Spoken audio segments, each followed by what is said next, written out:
Good evening, Leeds. How are we doing?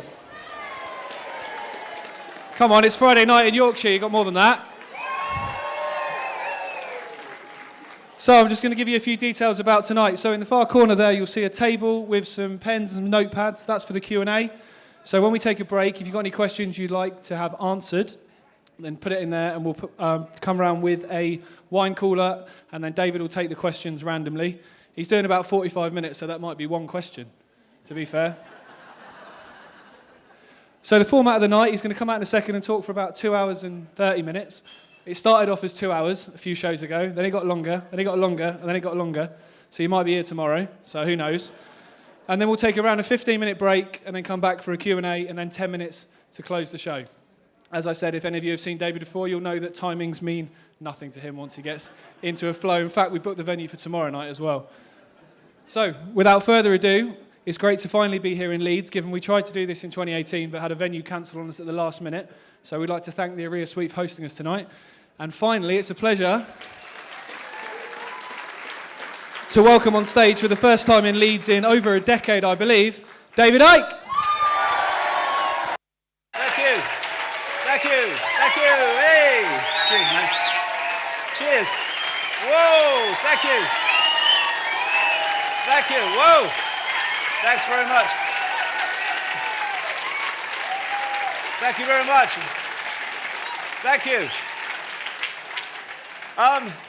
Well, it's going to be an interesting night because I'm going to go deep in the rabbit hole tonight.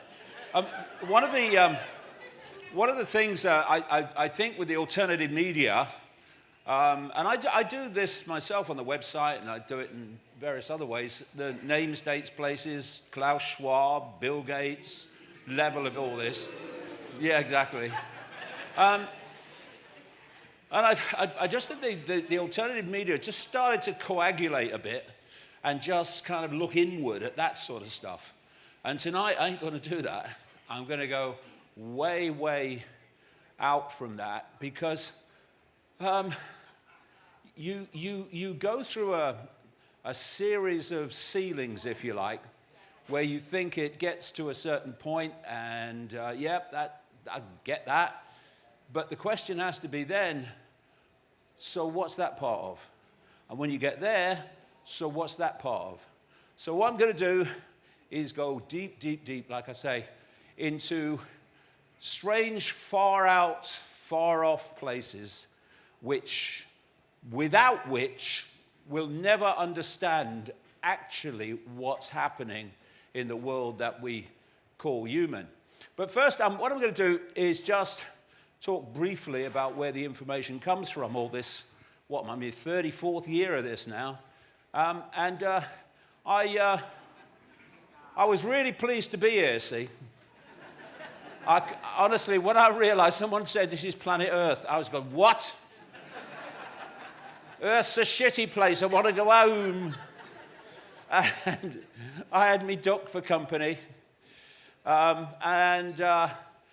tell you, I was born and brought up, first of all, in this place called Leeds Street in Leicester.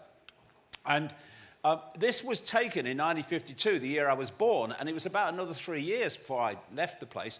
God knows why, when I look back, they were already doing slum clearance on it. And then we went out to a big council estate on the edge of Leicester. It was not finished here. That's me with my mother. And I've got to say, you know, people have this idea of little me. I've got no power. And you know, the best things in life always happen to someone else. Well, that was me then. And it ain't me now. And if anyone is going through that little me, poor me, I've got no power, you don't have to stay there, because you have, as we'll see as we go along. So that was me. And what kind of got me out of this? I guess, the best things in life are going to happen to someone else. But my life experience at that time was telling me that's how it's going to be. But it doesn't have to be.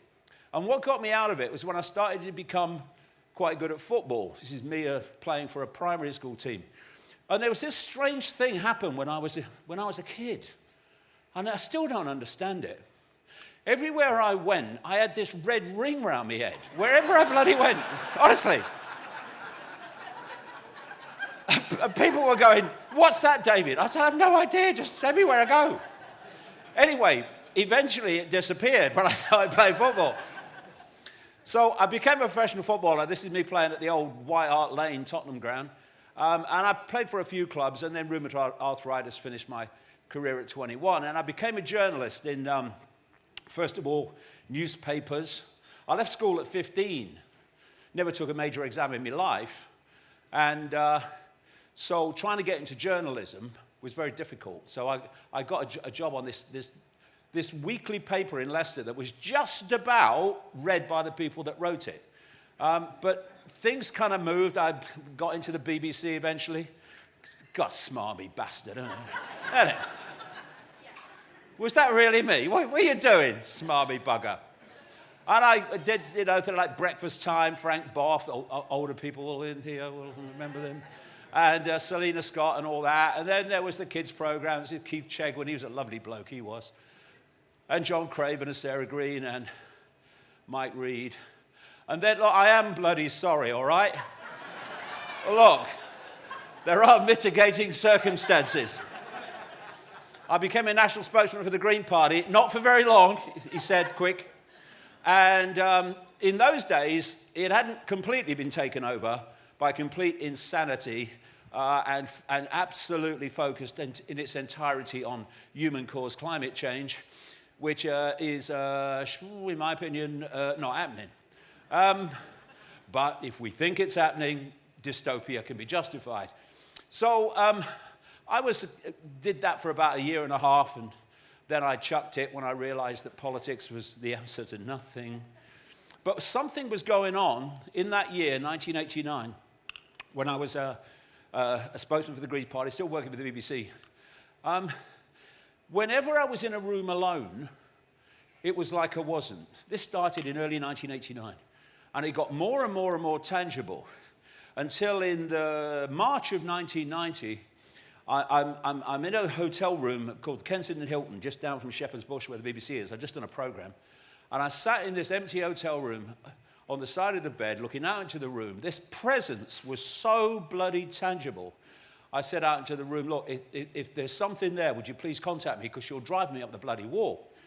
And a few days later, I was with my big strapping son now, little then, Gareth, he's here tonight. We were near a newsagent on the seafront, where there's the railway station on the seafront in Ryde on the Isle of Wight. And a railway worker stopped me to talk about football. And when we stopped, I realized that Gaz wasn't there, but I knew where he would be. He'd be in the newsagent shop reading the steam train books, because we like steam trains. It runs in the genetics. It's gone into another generation of my grandkids now. I kind of said to him, "Come on, Gaz, we'll go up in the town and get some lunch." And at that moment, I'm standing at the door of the newsagent. Just sold a few books, not many. And it was like the atmosphere around me changed. Now I've realized that it was an electromagnetic field change. And I had this, it wasn't words, it wasn't a voice, it was a very strong thought form, which said, "Go and look at the books on the far side." And it was a very strange experience. So I start walking across to the books, and this newsagent sells, and sold then, things like Mills and Boon type novels, Barbara Cartland, for people to read on the beach in the deck chairs. So I'm walking across in a bewildered daze, thinking, what books, what? And then, in among the romantic novels, was this book, Mind to Mind, by a lady called Betty Shine. And I picked it up because it was different from all the others. And I turned it over, and I read the blurb, and it said psychic. She was a professional psychic, and this was basically her biography. My immediate reaction was, I wonder if she could pick up what's happening to me. So I read it in 24 hours, went to see her, didn't tell her what was happening, nothing, just said, she did kind of hands-on healing type stuff. And I said that I had arthritis, and maybe that could help. But I wanted to know, really, will you pick something up? So I went a couple of times, and it was all fine. nice chat. Third time, I'm sitting on this medical type bench in her front room near Brighton. And she's doing that on just after my left knee. And suddenly I felt like a spider's web on my face, which again, I had no idea at the time. It was an electromagnetic field. And immediately, or virtually immediately afterwards, she said, my God, this is powerful. I've got to close my eyes for this one. And she starts telling me that whatever she was connecting with was telling her to tell me that I was a healer who was here to heal the earth and he will be world famous. My immediate reaction was, Betty, I present the sod in snooker, right? Sometimes he will say things and wonder where they came from. They will be our words. Knowledge will be put into his mind, and other times he will be led to knowledge. One man cannot change the world, but one man can communicate the message that can change the world, will change the world. And, of course, more and more people are putting that message out now, which is fantastic. So just after that, I was sacked by the BBC out of nowhere. Didn't renew my contract. So I was out of work and able for a short time, no money coming in, to basically go with this, because although everything that was being told to me was, from a 5-sense human point of view, was like, you are having a laugh, mate. Something here said, go with it, you've got to go with it, go with it. And I ended up in Peru in the February of 1991, purely on intuition. And something happened to me there that basically changed everything. This is me recreating it in 2012. And I stood at this point, maybe not exactly this point, but very, very close, looking at the distant mountains. And suddenly, I felt like, just in the news shop, my feet were like pulling to the ground like magnets, and the atmosphere around me changed, like my electromagnetic field. And then I started feeling this kind of this drill going in the top of my head, coming through to my feet, and another flow coming the other way. And I heard two things. One, they'll be talking about this 100 years from now, and two, it will be over when you feel the rain. Now, unlike this sky, the one in 1991 was totally cloudless, piercing Peruvian sun, and it will be over when you feel the rain. Crazy, crazy stuff. And then my arms went out like that, and I haven't made any decision to do it. And then this energy got more and more powerful until I'm shaking. And it went on for about 45 minutes.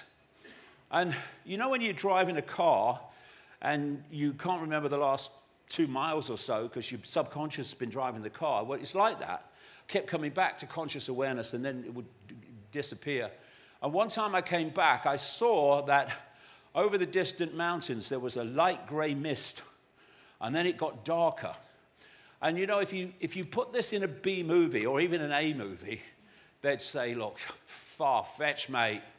But out of these mountains came this stair-rod rainstorm with an absolute straight line. You know, they talk about a front. It was a straight line. It was coming towards me, by which time I'm shaking with the energy, and then it hit me. And as it hit me, the energy stopped. And I'm like Bambi with my legs. And my life changed after that. And something was going on in terms of energy. And it had the effect, which is why what immediately followed, or pretty much immediately followed, it had the effect of, you know, if you're going through your life and you're in a bubble of perception, bubble of reality, and someone comes along and they don't give you any bloody warning. They don't say, in a minute, I'm going to pop your bubble, get ready. No, bang, gone. And it was like, I've described it as like, you know, pressing too many keys on the computer. The computer freezes, it can't process the information. And what was happening after this was so many insights, concepts, pieces of knowledge, information were coming into my conscious mind. I couldn't process it, and I basically froze. And in the middle of it, I went on the Woken Show. Hey! And it seemed that I was going mad, but what I was doing was going sane. And I would say to anybody who's going through this now, this transformation of perception, more and more people are going through it, and maybe their families or their people at work. Oh, what's on going on with him? Oh, yeah, bugger, he's going mad. He is. Oh, yeah, son, look at him. You're not going mad. You're going sane. But, of course, what happened is this freezing computer was 3 months. It was 3 months. And then eventually it went zoom, zoom, zoom. And people were coming up to me and saying, "I thought you'd gone mad, mate. You're the same bloke I used to know." Outwardly, I seemed to be. But I wasn't, because I saw the world in a completely different way. But, of course, the perception of me was that I was going mad. And that was it. And so every single bridge to my old life was gone. And I felt such a victim that my old life was gone and I couldn't. No, I went, yes, let's go for it. Because there's something here was saying, go with this is for you. And so my old life never came back.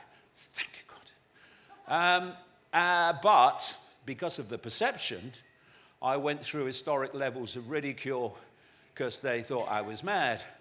Of course, that's what you do. If you think someone's mad, you just ridicule them, don't you? Yeah, that's good.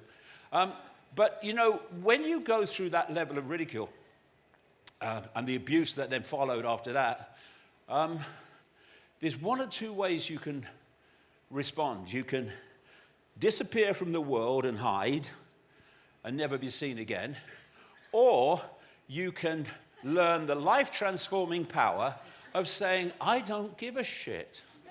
You can say about me what you like. That's your right, but I have a right to have my opinion as well.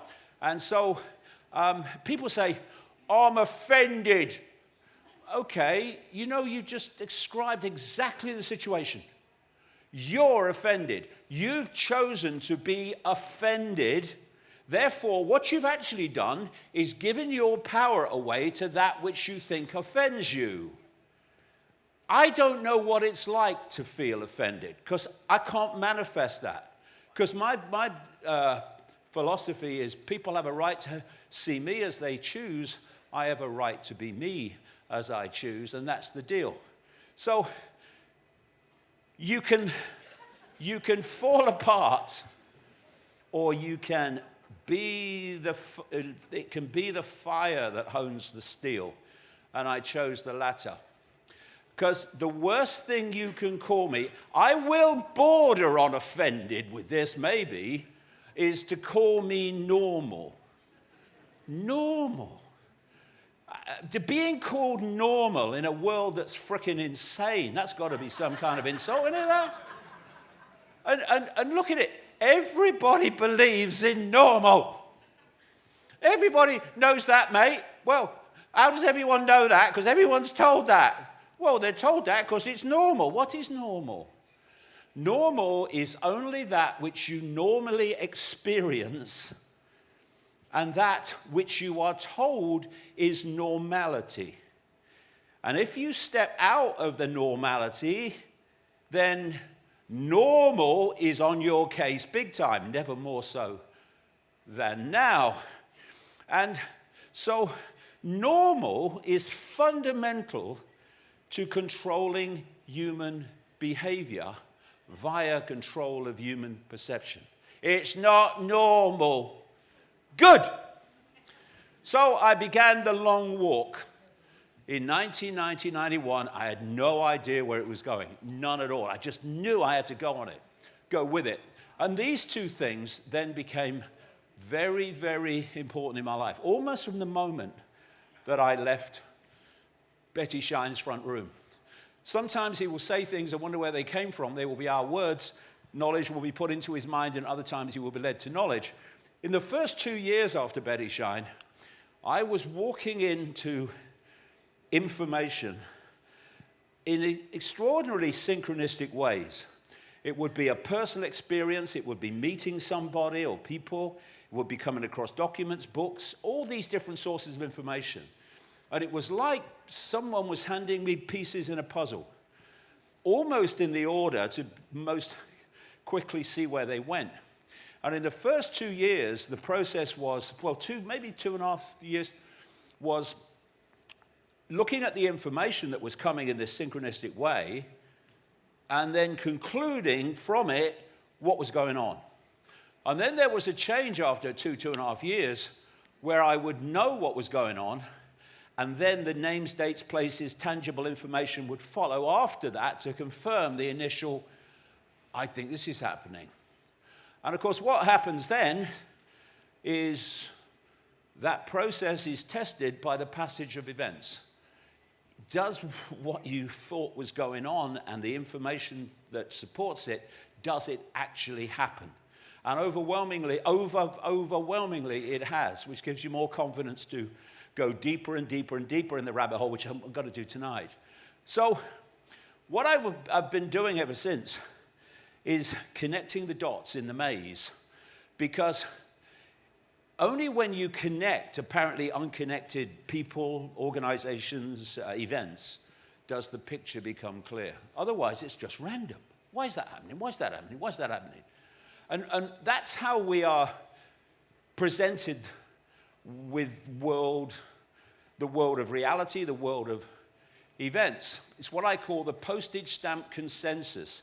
This is a narrow band of information, the normal, which is pounded at us through the so-called education system, through the media in all its forms, and more and more now kind of through the internet.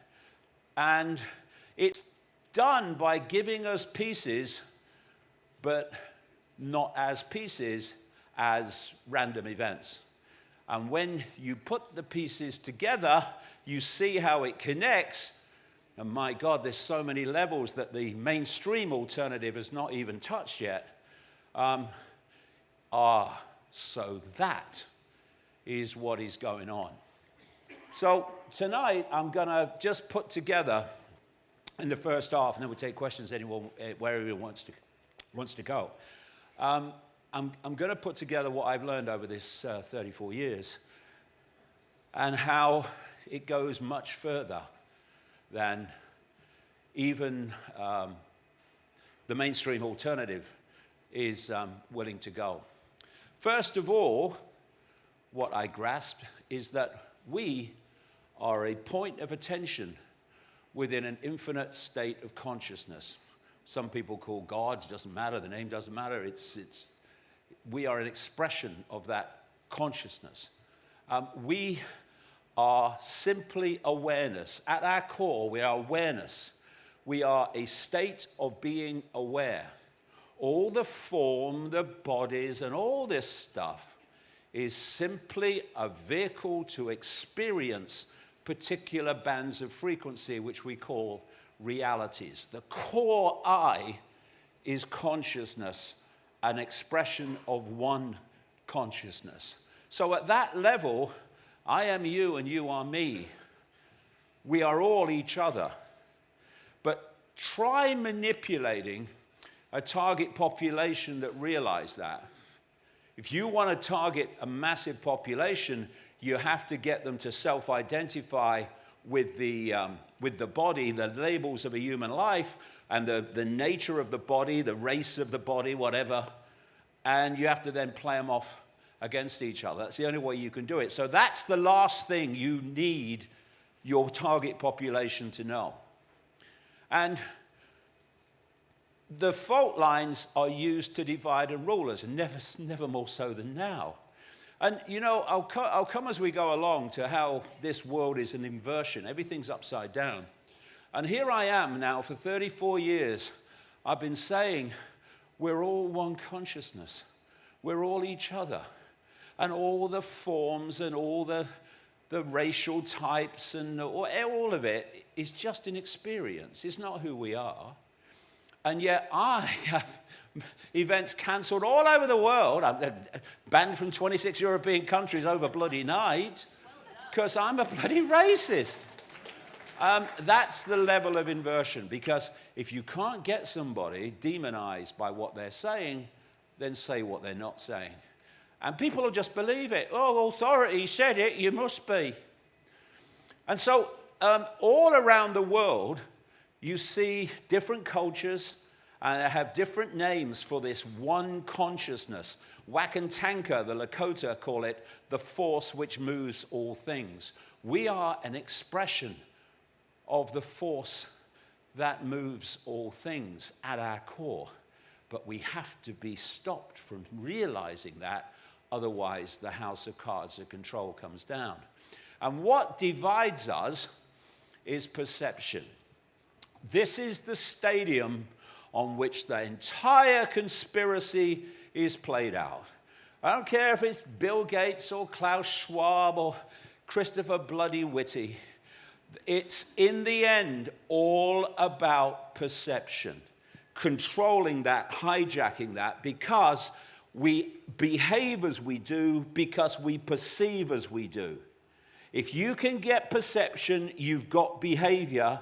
And if you get behavior in enough numbers, you have human society. And perception is the whole foundation, control of it, of this entire conspiracy. And perception dictates, for reasons I'll come to, how much of this field of consciousness we are actually accessing. If we're accessing a tiny bit, we have a tiny perception of self and the world, reality, possibility, potential. If we're accessing more and more of it, we're going into the realms of greater insight, knowledge, awareness, intuitive knowing. And why? I'll come to that.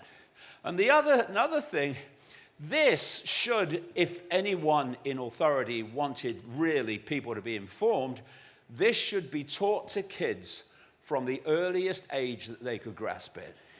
That when they look through their eyes, they are not seeing everything that exists in that space. They're seeing a tiny, tiny band of frequency, and everything beyond it they can't see. Once that penny drops, so much of what we call the paranormal. What's the paranormal? Why do you call it para? Did it fall from the sky? Where did it come from? Well, paranormal is different from normal, because normal can't explain the paranormal, so it calls it paranormal, because the normal is what they want people to believe. See, scientists, it's the paranormal. Oh, God, get yourself a parachute, mate. You'll be all right. So that's the fact that reality, creation, is broken up into bands of frequency, dimensions, whatever you want to call it. And they're not like chest of drawers on top of each other. They're sharing the same space like the old analog radio and television stations. And we are able to see only a tiny band. We think we see everything. That's the foundation, again, of human perceptual bamboozle. So we have a visible universe, and the universe is just a tiny part of infinite reality. We have the visible universe, and we have the invisible universe, and the visible universe is so small it almost doesn't exist. So we have higher dimensions or densities, and then we have a band of frequency we call the human world. The human world is all within this band of frequency, and it's, like I say, bloody tiny. How tiny? Well, according to mainstream science, what we call the electromagnetic spectrum or light is 0.005% of what exists in the universe in terms of energy in all its forms. And that's only in this one universe. Compare that to infinity, and well, it just doesn't register. And scientists talk about dark energy and dark matter, which we can't see. I don't buy that explanation in large amounts. So I call it the invisible. It's what we cannot see. And some I've seen estimate the ratio to be about 0.5% of light to, or electromagnetic field to the universe, but whatever, it's tiny. And here's the kicker. This is the electromagnetic spectrum, 0.005% of what exists in the universe, they say. And this is visible light within that spectrum. That's all that we can see. Everything in this room, in this world that we see visually without psychic sight is within that band of frequency. And so things that are dismissed, oh, that's crazy, that's not possible, become simply explained. So people say, honestly, mate, I saw this UFO, and it came out of nowhere, and then it went into nowhere, and it just disappeared, mate. I saw this entity at the end of the bed, and I saw it, and it appeared out of nowhere, and then it disappeared, and it just disappeared. What's the reaction from the five-sense observer? You're mad, mate. What are you talking about? That's not possible. It is. It's explainable anyway, and it is possible. What happens is what is observed enters the frequency band of visible light. To the observer, it's come out of nowhere. It then leaves the frequency band of visible light. To the observer, it's disappeared into nowhere. Because virtually the entirety of infinite existence we cannot see in a human life. So we are living, experiencing within this infinite field of consciousness, but while in a human body, in the human world, we are aware of a tiny, tiny fraction of it. And so human reality is an infinitesimal fraction of the infinite field. And this is a sobering thought. All the people that tell us what to believe are gleaning their information from an infinitesimal fraction of the infinite field. It's what scientists are telling us. The experts, we have an expert on. He's just coming on now. Get the jab. Thank you very much. It's nice to have an expert to tell us what to do. So it's all coming, academia, it's all coming from within this infinitesimal fraction of infinite reality. The religions too. There are things in religious texts, yeah, I go with that. I'm going to come to some of it. But to take the whole package, honestly, what do you mean all we need to know is in that book? I mean, we can only see a fraction of 0.05% of the universe. It's crazy, man. And this is what's driven me all this time. And I would invite the mainstream of the alternative media to have a look at this as well. It's a quote by Socrates, the ancient Greek philosopher, as attributed to anyway. To know is to know that you know nothing. That is the meaning of true knowledge. And if you look at our situation of what we can see and perceive, obviously that is exactly correct. The one thing we know that cannot be challenged, that cannot be denied, is that whatever we know or think we know at any point, there's always, always more to know. And that keeps your mind open. Not that you believe everything that you're told, but you're open to the possibility of what might be true and what might not be true. And therefore, you are looking, okay, I get this, but what's that part of? And what's that? That's what keeps going when you go on this philosophy. So what is human? It's a focus of attention. A focus of attention.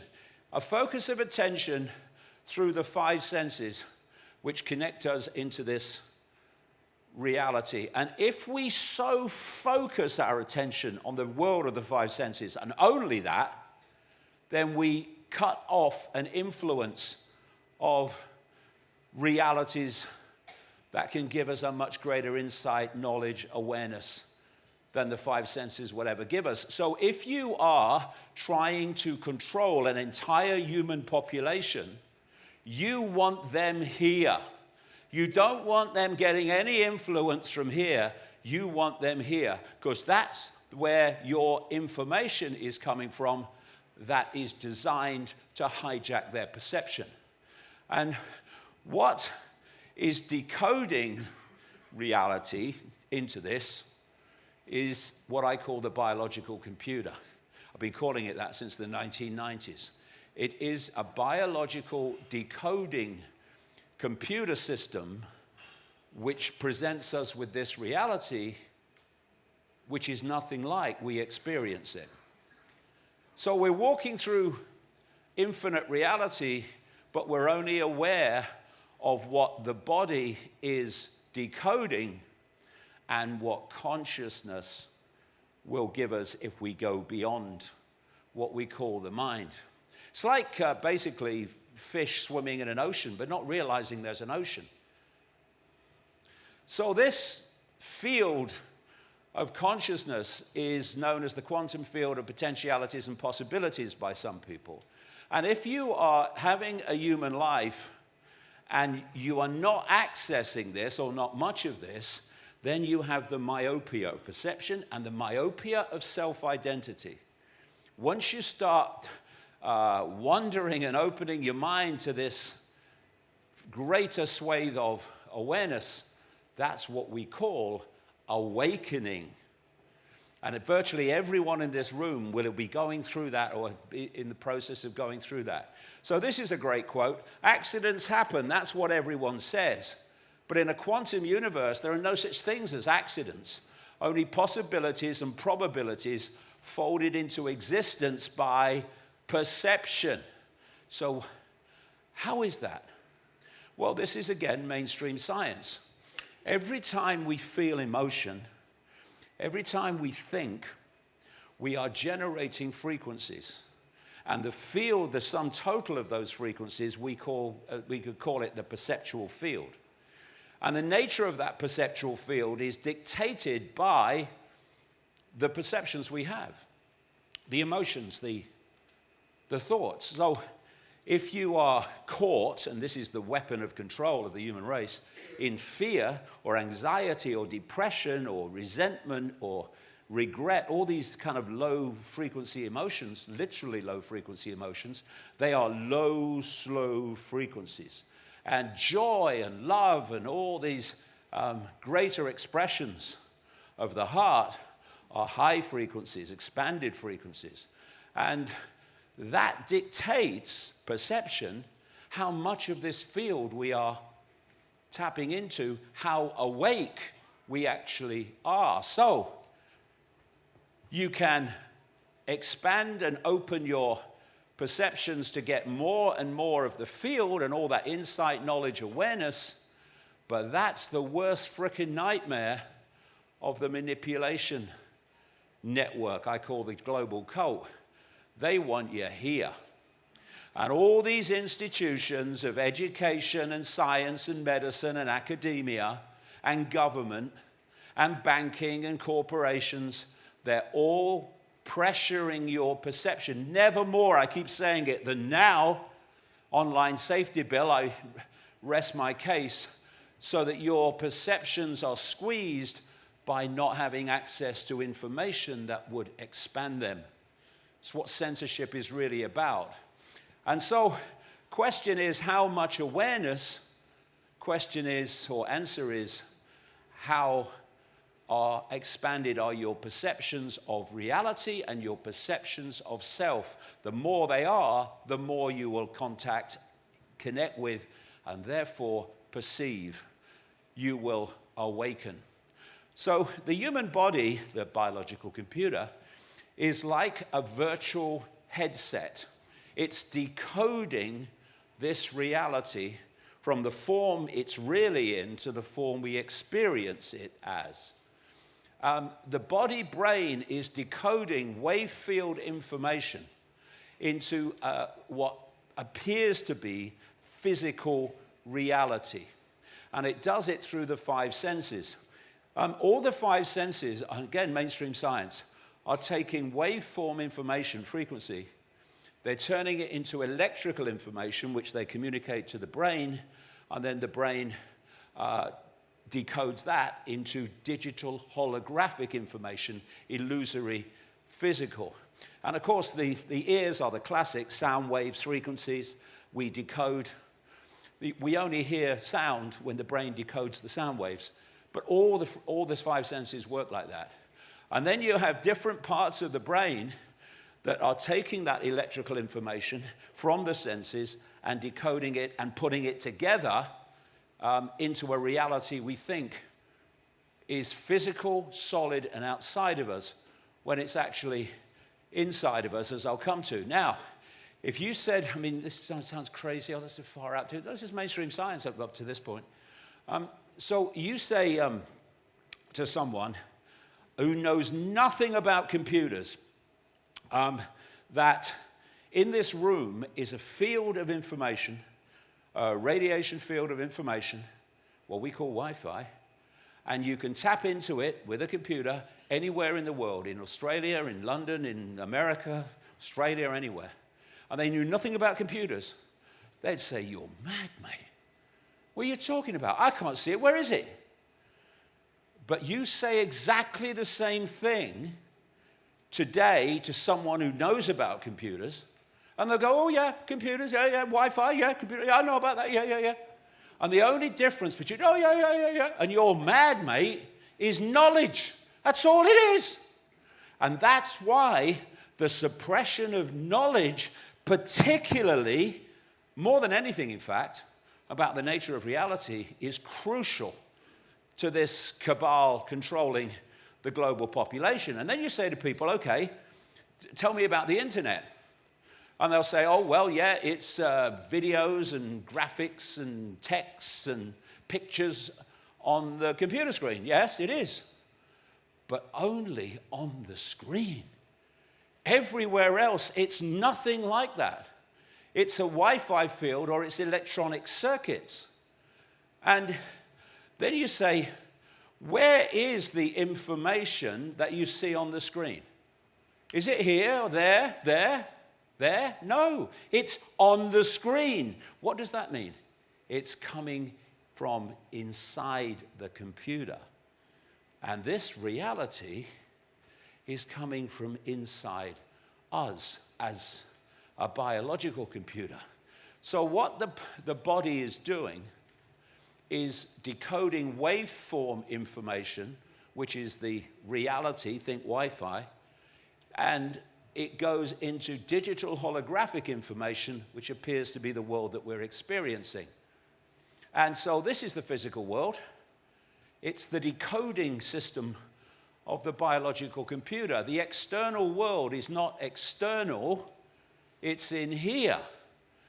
The external world, if you want to call it that, is a wave field of information that we are connecting with. Now, if you go on the internet, your perceptual state dictates where you go. You might go just on a little bit of it, or you might go on expanded areas of it.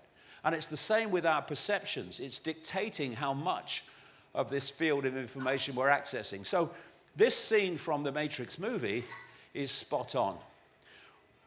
This isn't real. What is real? How do you define real? If you're talking about what you can feel, what you can smell, taste, and see, then real is simply electrical signals interpreted by your brain.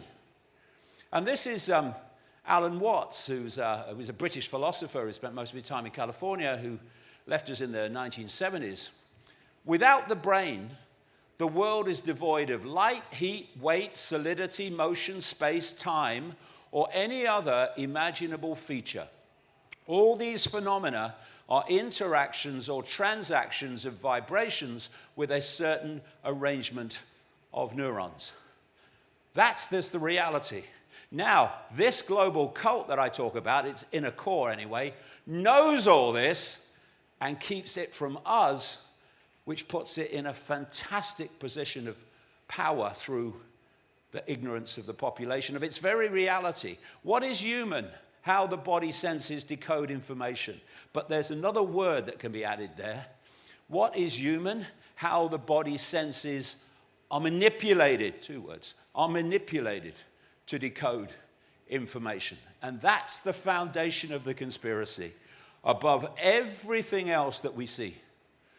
So what is any species? It's how the body decodes information.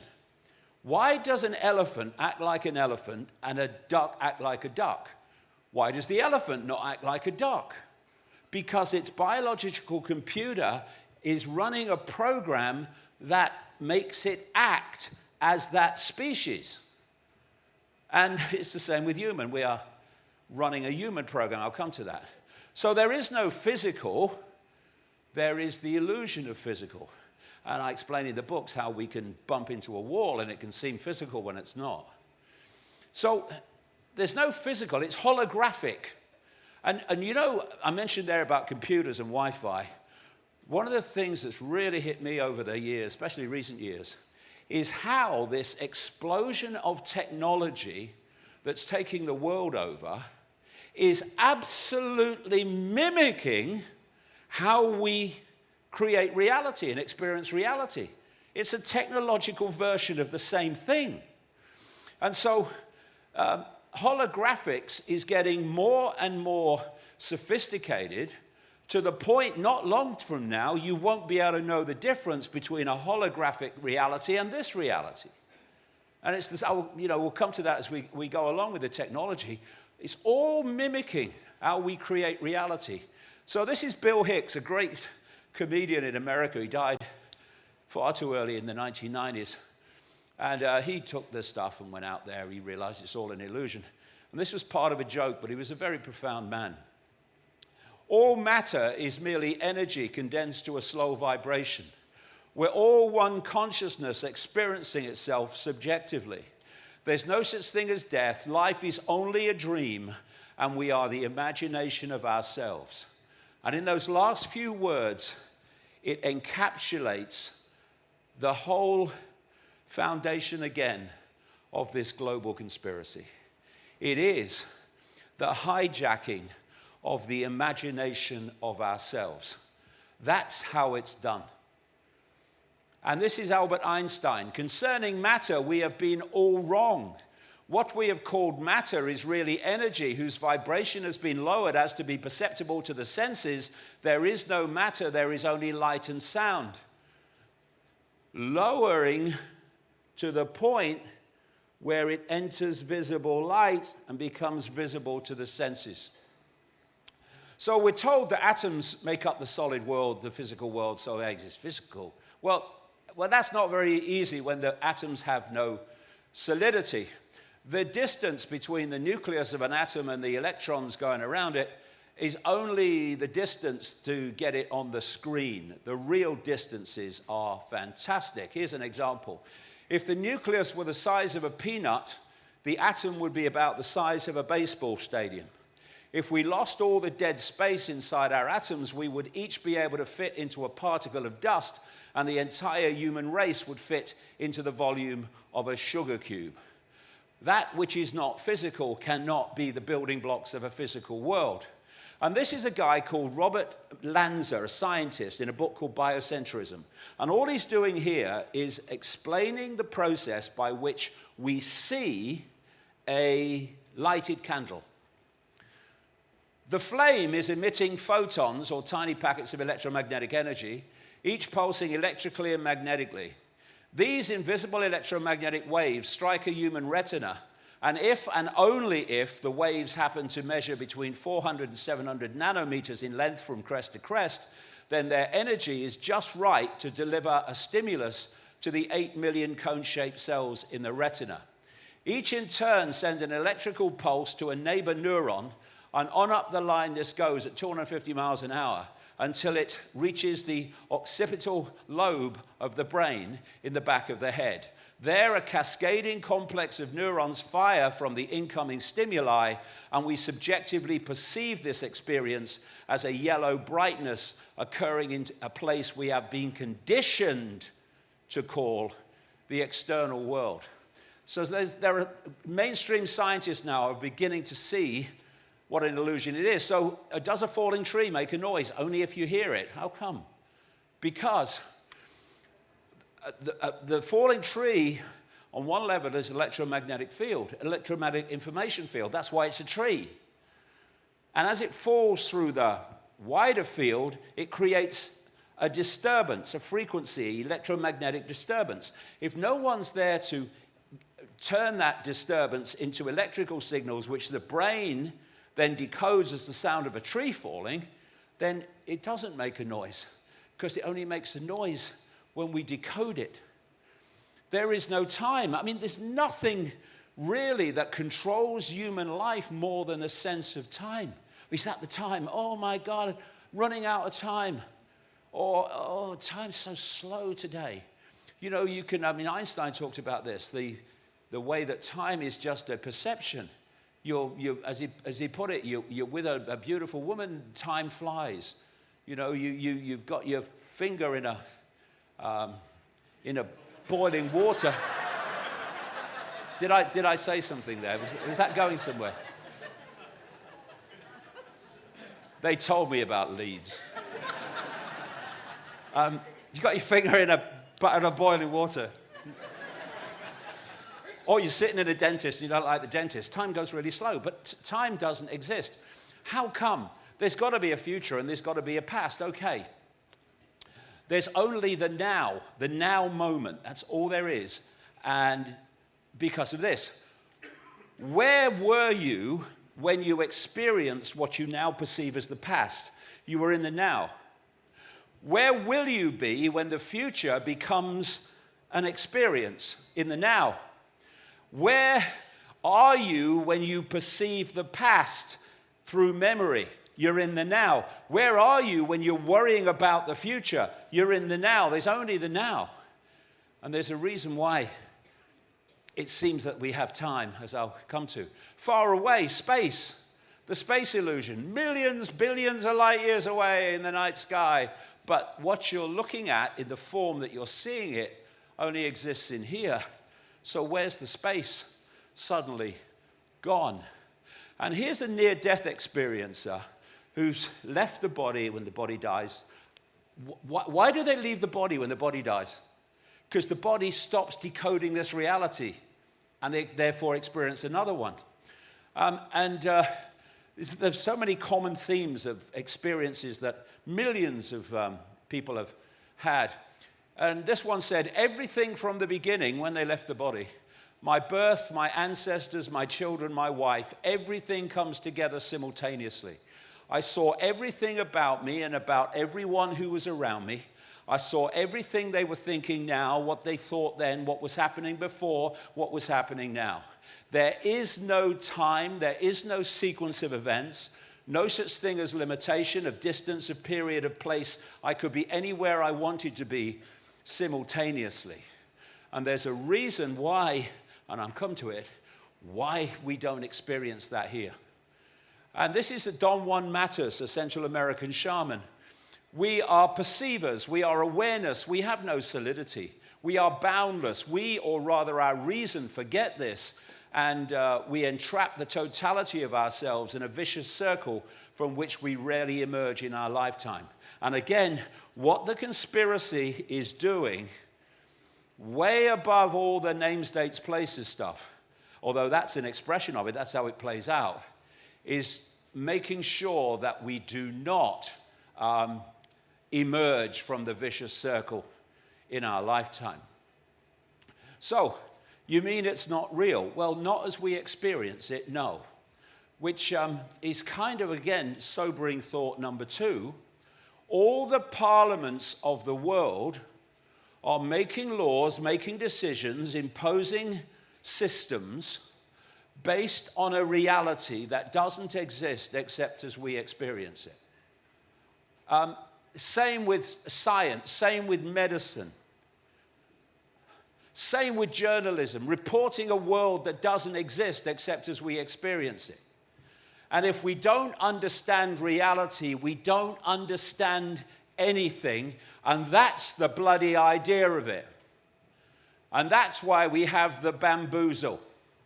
From cradle to grave, we are bombarded with diversions and lies and, yes, misinformation, so that we do not suss what we are part of and how this prison of perception really works and how big it really is. This is from Alice in Wonderland. If I had a world of my own, everything would be nonsense. Nothing would be what it is because everything would be what it isn't. And contrariwise, what it is, it wouldn't be. And what it wouldn't be, it would, you see. And that's the world we live in. It's an inversion. It's upside down, and it's an upside down inversion, so we don't realize what's actually happening on the other side of the inversion. This is a quote from Michael Elner. Just look at us. Everything is backwards. Everything is upside down. Doctors destroy health. Lawyers destroy justice. Universities destroy knowledge. Governments destroy freedom. The major media destroy information. And religions destroy spirituality. And that's exactly as it's meant to be, to keep us bamboozled. And this is the absolutely crucial goal of it. If you take the body, the biological computer, what we'll call mind, 5 sense mind, if you like, if you are sitting at the desk with the mouse and the keyboard, symbolic of consciousness, there's an interaction between the two. One's experiencing the world directly, the other one's being given the bigger picture and the guidance and the insight. If you get the computer, or you have the computer, have what they call a computer virus, then if it gets bad enough, it takes the computer over. You can bang the mouse as much as you like and the keyboard. The computer's not responding. That's what they want to happen. They want to exclude consciousness from the biological computer. So the ocean is the droplet is the ocean. You can pick up a droplet of water from an ocean, and it looks like an individual in and of itself.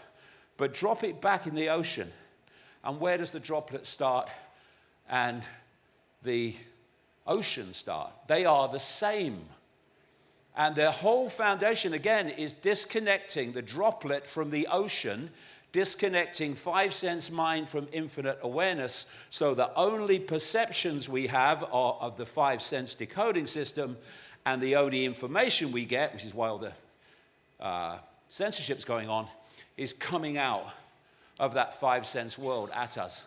And this is crucial because it gives a completely distorted view of everything. The 5 senses see everything as apart from everything else. Form with empty space in between. We go back to that Einstein quote. The 5 senses only pick up a frequency that relates to what we call form, matter. So I'm seeing a roof, I'm seeing chairs, people, a wall, I'm seeing a shop across the road, a bar, and I'm seeing empty space between all of those things. But there's not empty space. It's a field of consciousness, awareness, information. But we can't see it because the 5 senses don't pick up that frequency. And so you've got divide and rule possibilities endlessly because the 5 senses see everything as apart from everything else. They see us as apart from everything else. They see a guy in a black body and a woman in a white body or whatever as apart from each other when they're expressions of the same consciousness.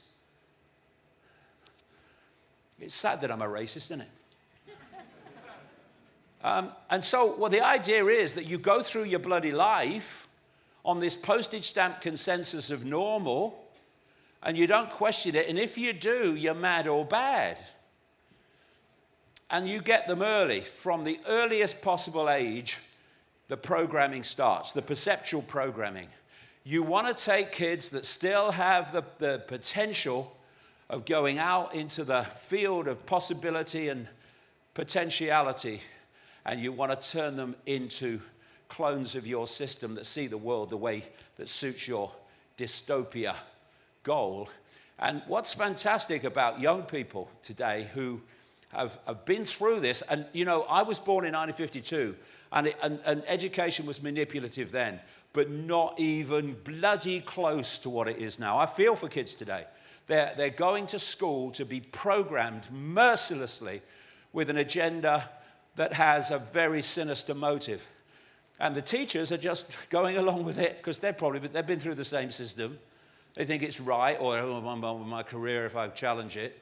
And the idea is that you turn out these clones, and there's vast numbers of them, but there's a lot of young people who've seen it, and they're fantastic people because they've been through the programming and still got it. And then you go out into the world, and you're meeting people in your jobs and professions in life who've been through the system you've just been through, but earlier, And they're all telling you that what you've been told is real is real. And why wouldn't you believe it? Nonsensical as it is. And then part of the programming too is that we have to look to experts. He's an expert. So they must know they're the government. Well, they probably don't then. They must know they're scientists. They must know they're doctors. Get the jab. They must know they're teachers. The teachers, they've been through the same system the kids have been through, and then teacher training college, and oh, here you go. They must know they're professors. Oh, yes, he's a professor. And I just threw this one in for a bit of light relief, like. They must know they're journalists. That's hilarious. And this is sobering thought number 3. All these people are getting their perception of reality and their information, apart from the inner core of the cult, from an infinitesimal fraction of the infinite field. And we're supposed to look up to them. You're an expert. Tell me what to think. Thank you. So what they're all expressions of is a system that has total human control in its gun sights. So you go through the education programming, and then, oh, they're off. I must get there. I must get there. Get where? I don't know, but I must get there. Oh, you must succeed. You must be a success. So how do I succeed? Oh, you will tell you what success is. It's more money, it's a bigger car, and it's a bigger house, and it's all these things. It's a success. And, you know, because of the programming, most people do not have inner security.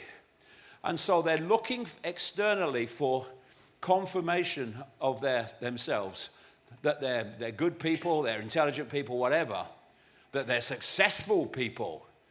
And if you're going to get that reaction, you have to succeed. If you bloody care if anyone thinks you're successful or not, you have to succeed according to the symbols of success that the system has given everybody. So, ooh, he's got lots of money, he's got a big house, he's got a big car, ooh, he's successful. Oh, quick, run! I must get there. Get where? I don't know. I'll get there in the end. But for most people, the system's rigged. You don't get there. And the life program, all this stress. I'll get there, I'll get there, stress. What are we doing? This is a system designed to get you from the womb to the tomb in a way that you never suss it. They want your focus of attention. Energy flows where attention goes on their system until you drop out the other end. And then they'll bring another lot in to go through the same sausage machine. And then you get the winners. You get the winners. Okay, I won. I got lots of money and all that stuff, yeah. But, you know, in my life, I'm 71 now, you see this process in so many people. Oh, yeah, I want to succeed. I'm going to be someone. And, yeah, I am someone. I'm not someone. I wish I had been. And then you get here and you go, what's it all about? What was it all about? I was racing to get there, and I'm here. What was it all about? It was a bloody hoax to get you from there to there without you sussing what's really going on. Life is what happens to you while you're busy making other plans, John Lennon. And in this way, in this system, that can become that. If you are programmed enough, that becomes that. And what that calls the world it lives in is the real world. I live in the real world, mate. I do. And this is a short-term video by Alan Watts, the philosopher, who was a very bright man, explaining the system I've just described. In music, one doesn't make the end of a composition the point of the composition. If that were so, the best conductors would be those who play fastest. And there would be composers who wrote only finales. People go to concert just to hear one crashing chord, because that's the end. But we don't see that as something brought by our education into our everyday conduct. we've got a system of schooling that gives a completely different impression. It's all graded. And what we do is we put the child into the corridor of this grade system with a kind of, come on, kitty, kitty, kitty. And yeah, you're going to kindergarten, you know. And that's a great thing because when you finish that, you get into first grade. And then come on, first grade leads to second grade and so on, and then you get out of grade school, you've got high school, and it's revving up, the thing is coming. Then you're going to go to college, and by Jove, then you get into graduate school, and when you're through with graduate school, you go out and join the world. And then you get into some racket where you're selling insurance. And they've got that quota to make. And you're going to make that. And all the time, the thing is coming. It's coming. It's coming. That great thing, the success you're working for. Then when you wake up one day about 40 years old, you say, my God, I've arrived. I'm there. And you don't feel very different from what you always felt. And there's a slight letdown because you feel there's a hoax. And there was a hoax. A dreadful hoax. They made you miss everything. Because we thought of life by analogy with a journey, with a pilgrimage, which had a serious purpose at the end. The thing was to get to that end. Success or whatever it is, or maybe heaven after you're dead. But we missed the point the whole way along. It was a musical thing, and you were supposed to sing or to dance while the music was being played. You were supposed to sing and dance. And this is a great quote. Those who danced were thought to be quite insane by those who could not hear the music.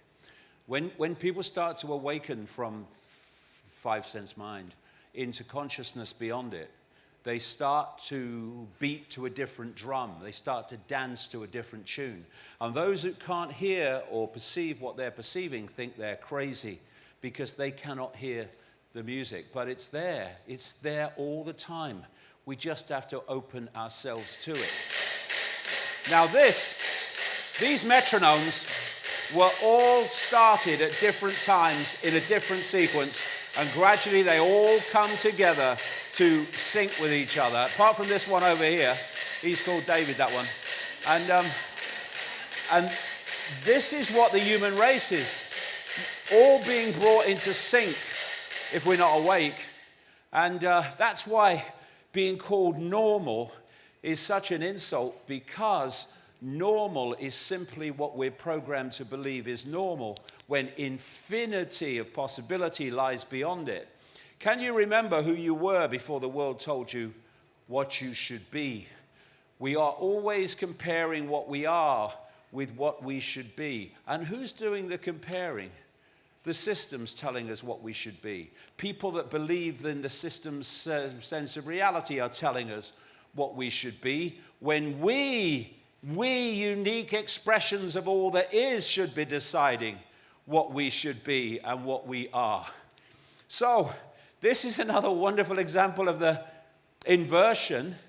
If you open yourself to consciousness beyond the five-sense mind program, then you're called mad.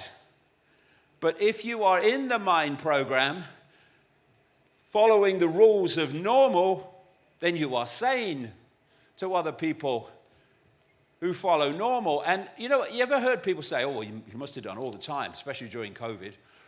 I'll tell you what my opinion is, and what comes out of their mouth is the official narrative, word for bloody word, isn't it? All the time. It's not their opinion at all. They're just repeating. We've got to stop repeating and start expressing our unique spin on life, whatever it is. When the sheep police each other, you don't need a sheepdog. This is why humans have out-sheep the sheep. Because we police each other. We don't need a shepherd and a sheepdog. We do it to each other. And never more so again than now. And I was standing one day next to this field, which went up at this hill. And down the field was coming this massive, massive flock of sheep. And there was a shepherd walking in front of them. And there was the sheepdog, symbolic of fear, wrote for anyone who was dropping out of the group. And I stood there and I thought, what would happen if those sheep just expressed their uniqueness? If they said, well, I've never been over there, I'm going over there. Oh, really? I'm going over here. And suddenly, the sheep are going off in all directions. The shepherd's going, what can I do? Nothing, mate. There's nothing you can do. because control cannot control expressions of uniqueness. And if the dog comes right, symbolic of fear, oh, piss off. Go and, go away. Those two things, following authority and fear of not following authority, are what got us into this mess. And we saw this during the COVID nonsense, when people from the target population were policing the target population. And this is a lovely clip from the first Matrix movie where the Morpheus character is explaining this very phenomena.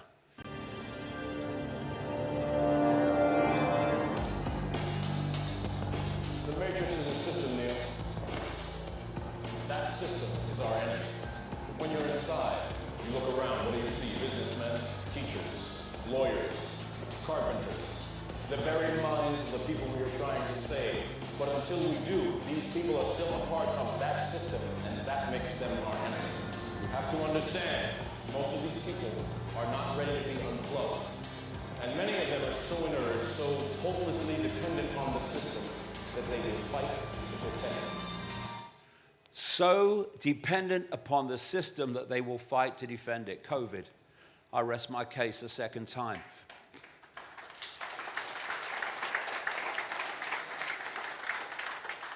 Birds born in a cage think flying is an illness. Why would birds born in a cage think flying is an illness? Because their perception would be not flying, not to fly. It's all perception, all of it. It is no measure of health to be well adjusted to a profoundly sick society. Normal is simply being well adjusted to a profoundly sick society.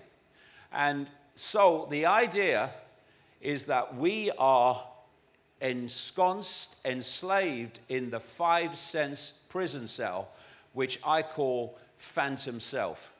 Phantom self is that self-identity of the I with the labels of a human life, what I call the I am Rs. I am our man, I am our woman, I am our this race, this religion, that religion. They're all I am Rs, 5-sense I am Rs, when they are simply experiences which the true I consciousness is having. And the bamboozle is there to make sure we never suss it, because there's so much confusion and now massive censorship to make sure we don't see through the lies and the deceit.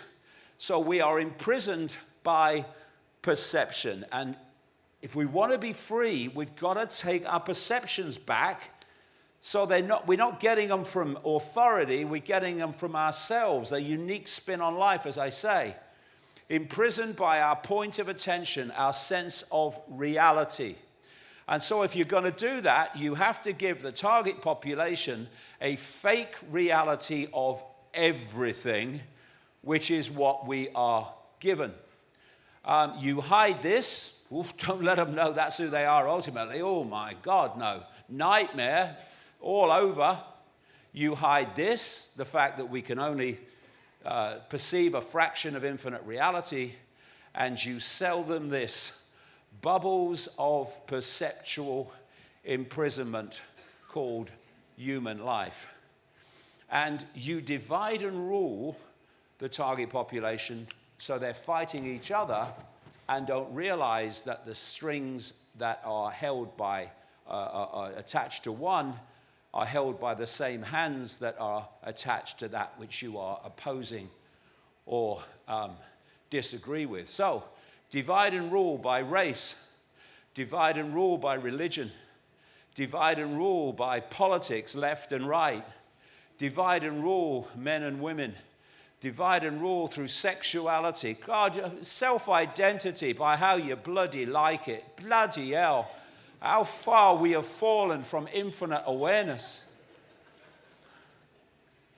Divide and rule by young and old, or between young and old. Now, all those divisions have a single common theme. And without it, those divisions couldn't happen. And it is body self-identity. If they can get us to identify the I with the body, and only the body, then they got us, because divide and rule is a bloody doddle after that. So, how is this orchestrated? Well, since the turn of the 1990s, I've been putting together this global cult, as I call it, network and how it works. I'll come to it in more detail in a second. But basically, it is a global network of secret societies which are fiercely compartmentalized. So most of the people in the secret societies don't know what the inner core knows. And together, they are pushing this global dystopia that now is becoming more and more obvious.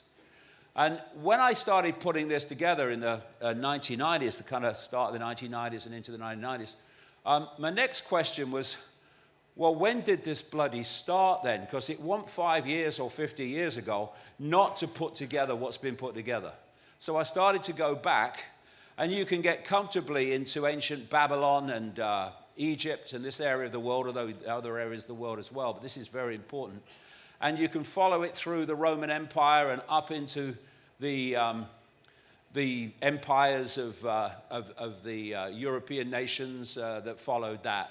And that was when the cult went global through colonization. They took over the world, not least the British Empire, on which it was said the sun never set, so vast was it. And then you had this sleight of hand when it appeared that the colonial nations had given independence to the former colonies, including America, by the way. But that's not what happened. They left out there the secret society network and particular bloodline families through which this network is manipulated at the higher levels. And they've gone on controlling those countries ever since, only covertly. They've told the people, oh, you have a vote every 4 or 5 years for a government and then does what it bloody likes. You are free. But the real government is hidden. And following this colonialization, this cult going global, you had an extension of that called globalization, which is the centralization of power in every area of our lives, which has now reached the point where it is a literal handful of billionaires that have vast, vast tracts of global wealth. Centralization of power. So, how does this cult work? Well, it has 3 very clear levels to it. First of all, you have the spider, and the nature of that I'll be focusing on shortly. But that's the spider, and from that is coming the global agenda of dystopia that's now entered the world of the scene since COVID. It's no longer under the radar even, because they're racing for the line now. And the strands in the web immediately around the spider are the most exclusive secret societies. They'll bloody know what's going on. And those people you very rarely, if ever, see. And then you come out, still in the unseen, and you come to the secret societies we do know about. We don't know what goes on in the inner core, but we know of them, like the Freemasons. Not Bill and Joe down the lodge, the inner core. The Knights Templar, the Knights of Malta, the Opus Dei, the inner core of the Jesuit order. There's so many of them, and at their inner core, they connect. That's the web. And then you reach this point of the web, I call it the cusp, and this is where the hidden meets the seen. And that level, all the organizations in there, and they include the World Economic Forum and Klaus Schwab, the Bilderberg Group, the Council on Foreign Relations, the Trilateral Commission, a member of which is called Sir Keir Starmer, by the way. Wait for him to get in. It will be Biden on bloody steroids. And then you also in this cusp, you've got the Club of Rome, created in 1968 by this cult to exploit environmental concerns to justify centralization of power and global dystopia. Out of that has come the hoax of human-caused global warming and climate change. the climate's always been changing. And so you then have in this cusp group all these non-governmental organizations, NGOs, many of the significant ones funded by George Soros, and also this explosion of think tanks. And they are all compartmentalized, so most of the people in them don't realize what they're doing and why. They just think they're doing it for one reason when it's a very different one. And their job is to take the agenda from the spider and play it out in the world of the scene through governments, corporations, Silicon Valley, World Health Organization, World Trade Organization, the World Bank, European Union, all these different organizations. And this then starts to make sense of the world, because all these organizations I've just mentioned, they are also compartmentalized. But there's a point in all of them which attaches to the web, the inner core. And at that point, they're all the same organization driving the same agenda, even though most of the people working for them won't know that. So a few things start to make sense. Why did Silicon Valley, which was is not just owned by the corporation, it was created by it. Look at the real background to Google and Facebook and these people. And why did they, right at the start of COVID, say we're going to censor anyone that challenges the World Health Organization version of COVID? Why would they do that? You're the town square. You're supposed to be open, free debate. No, we're going to censor. And they did. I got thrown off when I started saying it was a hoax. And so the World Health Organization is a creation of the cult. This global treaty where every country has to do what the World Health Organization says if the World Health Organization declares a pandemic, that's because it's a cult organization. This guy Tedros, who's the official head of it, total crook, and it's run by Bill Gates on behalf of the Rockefeller family, massive family of the cult. And the World Health Organization was created by the Rockefellers in 1948 as part of the UN. The UN building in New York stands on land given free by the Rockefellers.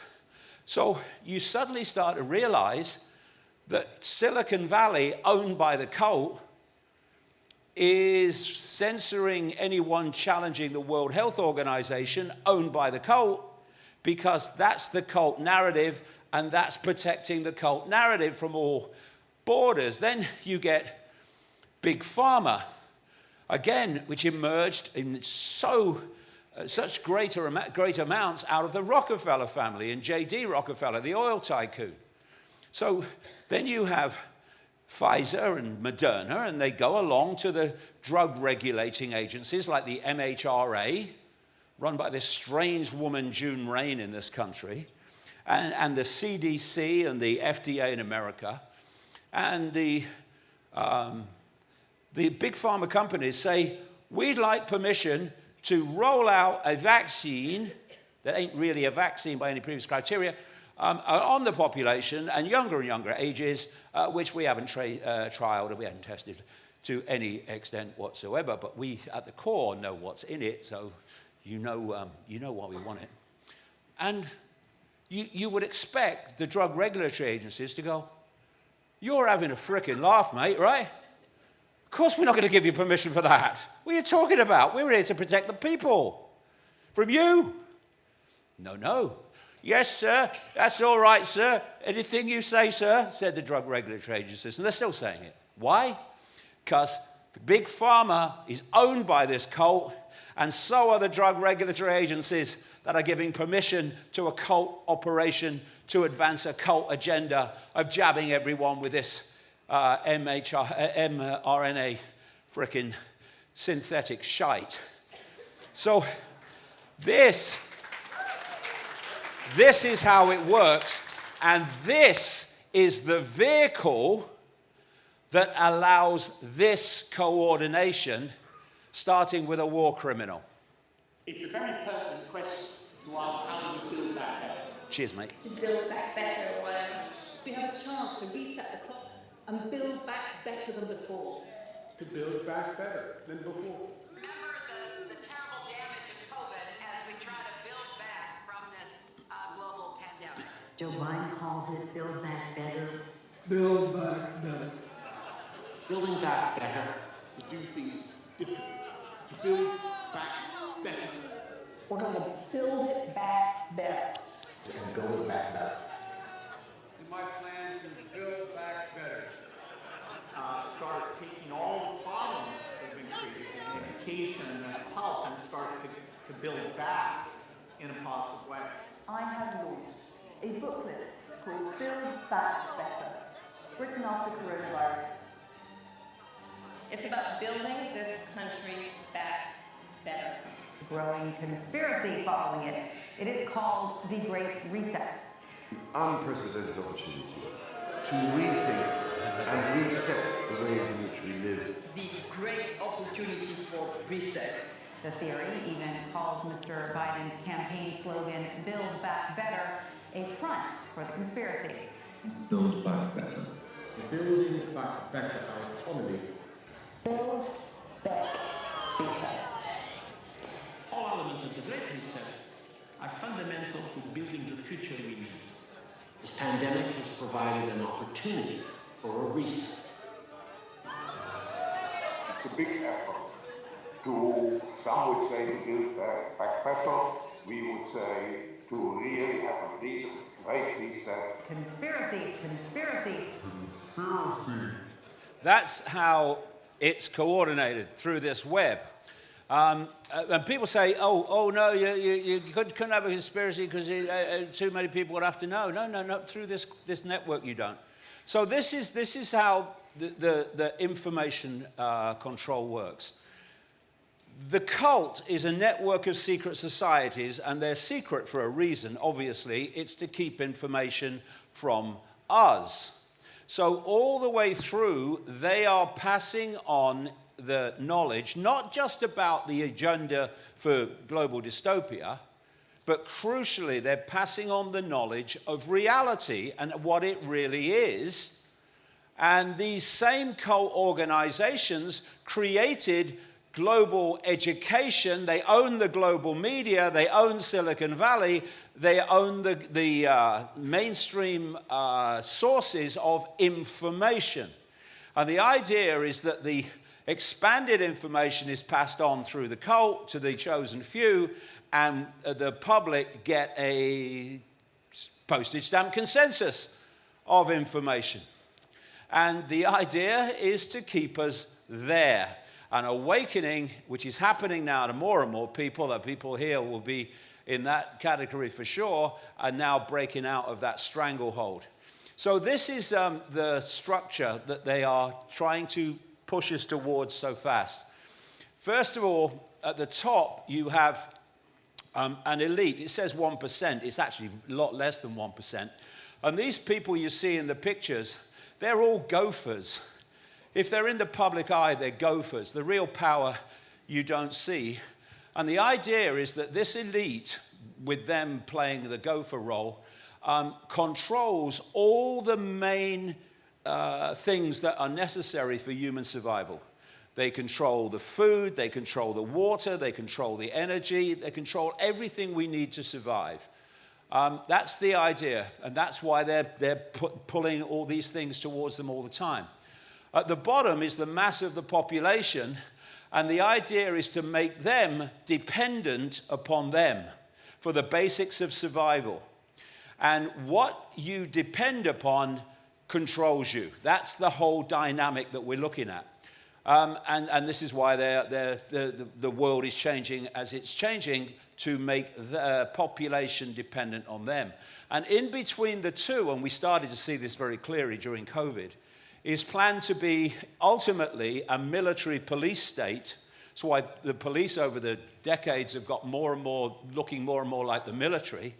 A police military state, ultimately a global one, run by a world government, that would protect the elite from the population and impose the will of the elite upon the population.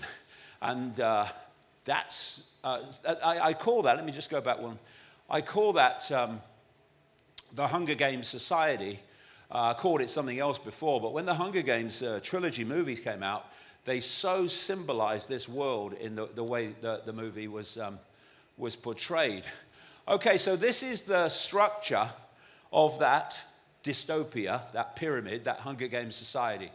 A world government which in the end would be unelected technocrats, engineers, bureaucrats, medical, quote, experts, and scientists and so on. See COVID. And because that's what happened. They took over in that period completely and openly. And the idea is to have no elected politicians, only technocrats running the whole show. And that's why, or one reason, there are others, there's so many frickin' morons in political power across the world. Now, you know, I've lived quite a long time, and I've seen morons in political power, but I've never seen so many as now. They're frickin' everywhere. They're breeding in the night, honestly. And the reason is, a moron will do what you tell them without question, but also the population starts to lose confidence in politicians because they're morons, and these people want that because they want to replace them and have the population, well, you know, it can't be worse than the politicians, look what they've done. Yeah, but they've done it because of them. That's why. Under the world government, world army, world central bank, the European Central Bank is just a stepping stone to that.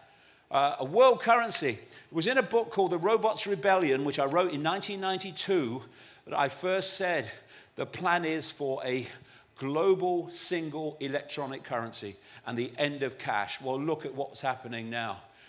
Humans connected to artificial intelligence more later is another massive, massive fundamental part of all this.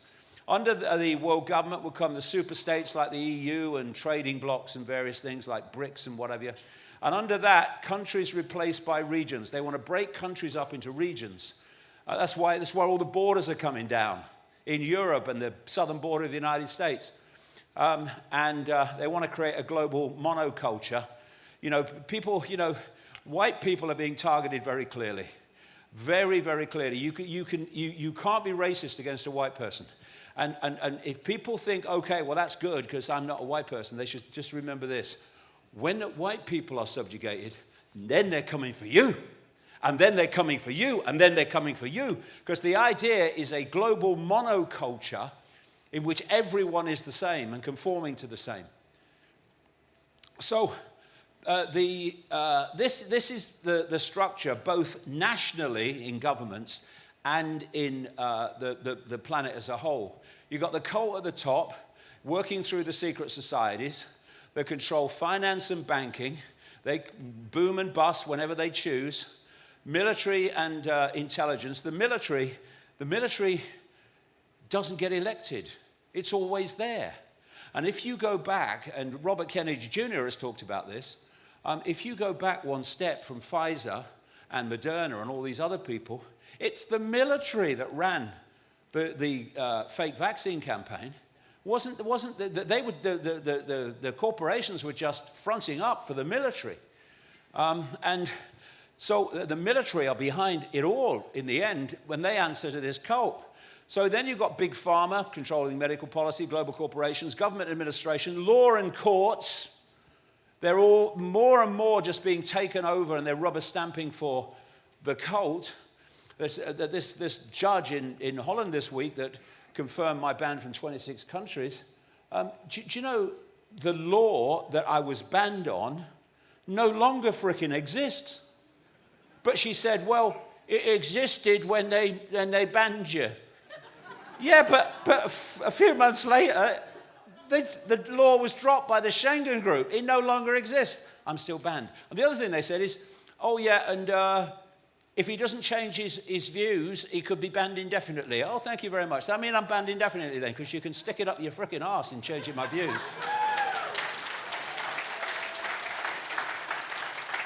And then you've got the media in Silicon Valley, and under that line, there's the power, and under that line is the illusion of power, politics and elected governments, and under that, the people.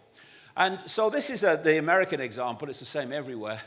You've got the Republican Party, and you've got the Democratic Party, and they fight each other. Whoa, do you like Trump or do you want Biden? Yeah. And then one step back, same hands control both. One might move faster towards dystopia because their natural support base wants it, the woke mentality, and another might go a bit slower because its natural support base doesn't want it, but in the end, they go the same way. And this is another technique they use to get to where they want to go, which is this digital concentration camp. You've got to keep destroying status quo. Status quos get in the way, because if status quos stay there, you ain't going to change the world. So you destroy status quos. Wars are fantastic for doing that. World wars are perfect. So you destroy the status quo, and you change the status quo. And then you destroy that status quo, and you go to another status quo, and with every change, you're getting closer and closer to your dystopia. And the blueprint for the world system is China. I've been saying for way, way back that if you want to see what's planned for the West tomorrow, look at China today. It's the blueprint. In my view, that the Mao Revolution in China was a cult revolution. Why? Because they wanted a closed society which was viciously ruled, and as a result of which they could move very, very fast in their control of the people, where the West, until now, had to pay lip service to being in favor of freedom and democracy and all that stuff. And so the system in China was able to be developed and perfected and incubated to create a technologically based control system which is now very, very advanced. And since COVID, which was said to come out of China, another story for the masses, the West has become more and more like China. And that's the idea, that the whole world becomes like China. And so people say, a few people can't control the world. It's not possible. It's a doddle if certain things are in place. And fortunately, those things are decided upon by the population, which is why we're really in control, if only we realized it. What you have at the top of the pyramid, you have the inner core of the cult, and you probably get that into a single room. And at the bottom, you have the mass of the population. And the idea is that the will of that is imposed upon the population. That's when people say, it's not possible, mate. Oh, it is, if you have these things in place. So the inner core of the cult tells the next level, demands that this is done, and the next level acquiesces to that demand and imposes it on the next level. And very soon after you come down, you're starting to hit levels of the pyramid that don't even know there is a cult, never mind an agenda. They're just doing what their perceived superiors tell them and then imposing it on another level. And so you come down the pyramid, acquiescence, imposition, acquiescence, imposition, acquiescence, imposition, and then you come to the population. And if we acquiesce to that level of the pyramid that is seeking to impose the will of that upon the population, then we create the equivalent of an electrical circuit between the two of acquiescence and imposition, in which the will of that few is imposed upon the population, but it's not imposed upon the population. It's acquiesced to by the population.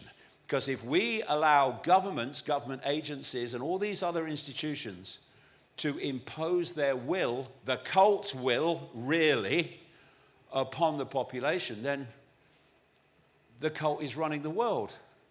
And if only we say no, we're not doing it, we're not acquiescing, we're not cooperating, we break the circuit.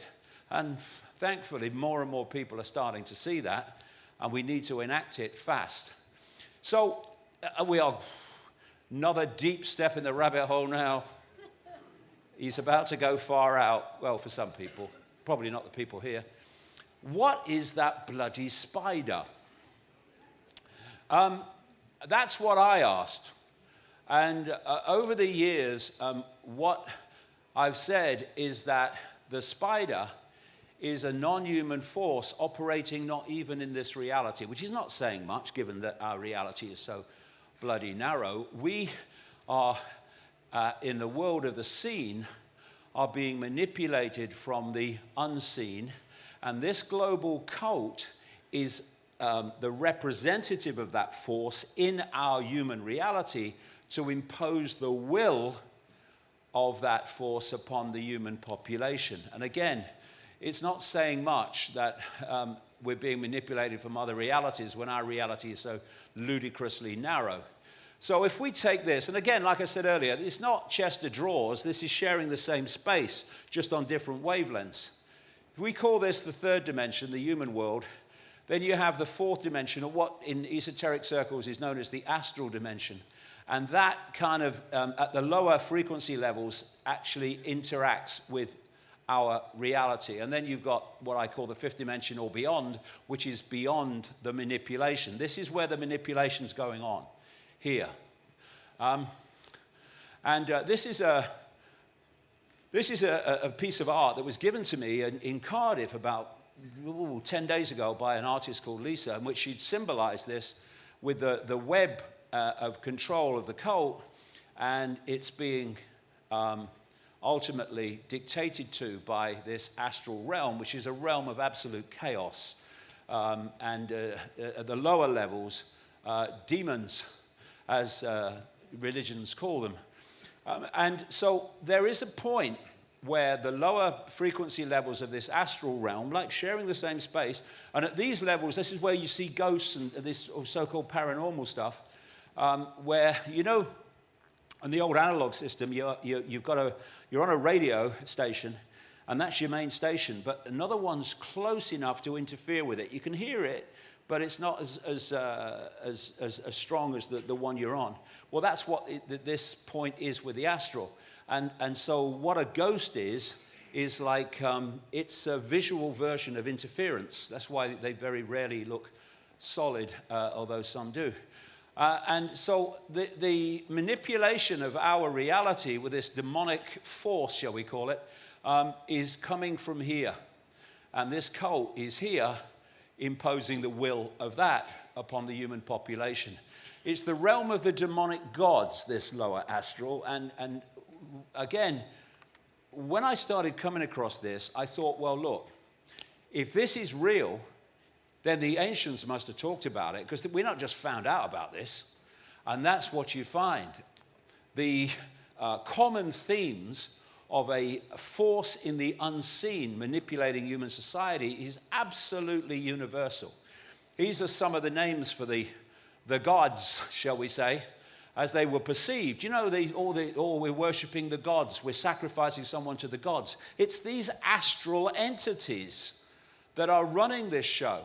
Serpent gods again, and different name for them with the Zulus, snake brothers, star people, demons, fallen angels in Christianity, archons in Gnostic belief, jinn in Islamic and pre-Islamic belief. I mean, Christianity talks about the devil and Satan, and Islam talks about Iblis and Shaitan. They're all different names, and the Gnostics talk about the demiurge or Yaldabaoth. They're just talking about this negative force in different names. And what happens is anthropologists go along and historians, and they say, well, these were talking about these gods, and these were talking about these gods, and these were talking about these gods. No. Never mind the names, mate. Forget the bloody names. They're different cultures. Of course, they've got different names. Look at how they're described and what they're doing. And it's amazing the common themes of how they're described. So you have these pantheons of gods, like the Greek pantheon, and this pantheon, and another pantheon all over the world. And these are names for these entities. Not necessarily all of them, but a lot of them. And so then what happened is I realized as I was, over the decades, researching these cult leaders, these cultists, these rich and famous people in the cult, I realized that they were doing satanic rituals to their gods. What? Why are these people, billionaires, doing satanic rituals to bloody gods in the hidden? Why? Oh, they're the same sodding gods that the bloody ancients were worshipping. Yes, because they're these astral fricking gods. That's why. And they're still doing it today. And this is a image painted by Credo Mutwa, the great Zulu shaman and official historian, from ancient and modern descriptions of almost like a worker class of a reptilian type entity. A reptilian keeps coming up again and again, but they're not the only form. And you know, when I've talked about this, and I've talked about shape-shifting, again, the five senses go impossible. It can be easily explained. If somebody wants to throw me a question in the second half, I'll be very happy to go into that. But the point is, I've not sat in a darkened room pulling this stuff out the ether. I've met people all over the frickin' world who've told me the same story of seeing people turn from a reptilian form, not always, but overwhelmingly, to a human form rather, to a reptilian form, and then back again. And when you're hearing this all over the world, it's like, well, you're either going to walk away because you're going to say, oh, I'm going to talk about this, you're having a laugh. But if you don't care what people think, because they have a right to think what they like, then you talk about it. And very recently on Ickonic, the Ickonic platform, on a program called Classified, great program, Richard Willett was interviewing Juliet Bryant, who is a known lady who was abused when she was younger in the Epstein circle. And she wrote a book with the name Dragon in the title, and Richard asked her why she had Dragon in the title, talking about Epstein Island and all that went on, and this was her reply. Because when I was taken to the island, I saw Epstein ship in front of my eyes. It was very, very frightening, and it's just something that I had to explain to myself because I saw him turn into something.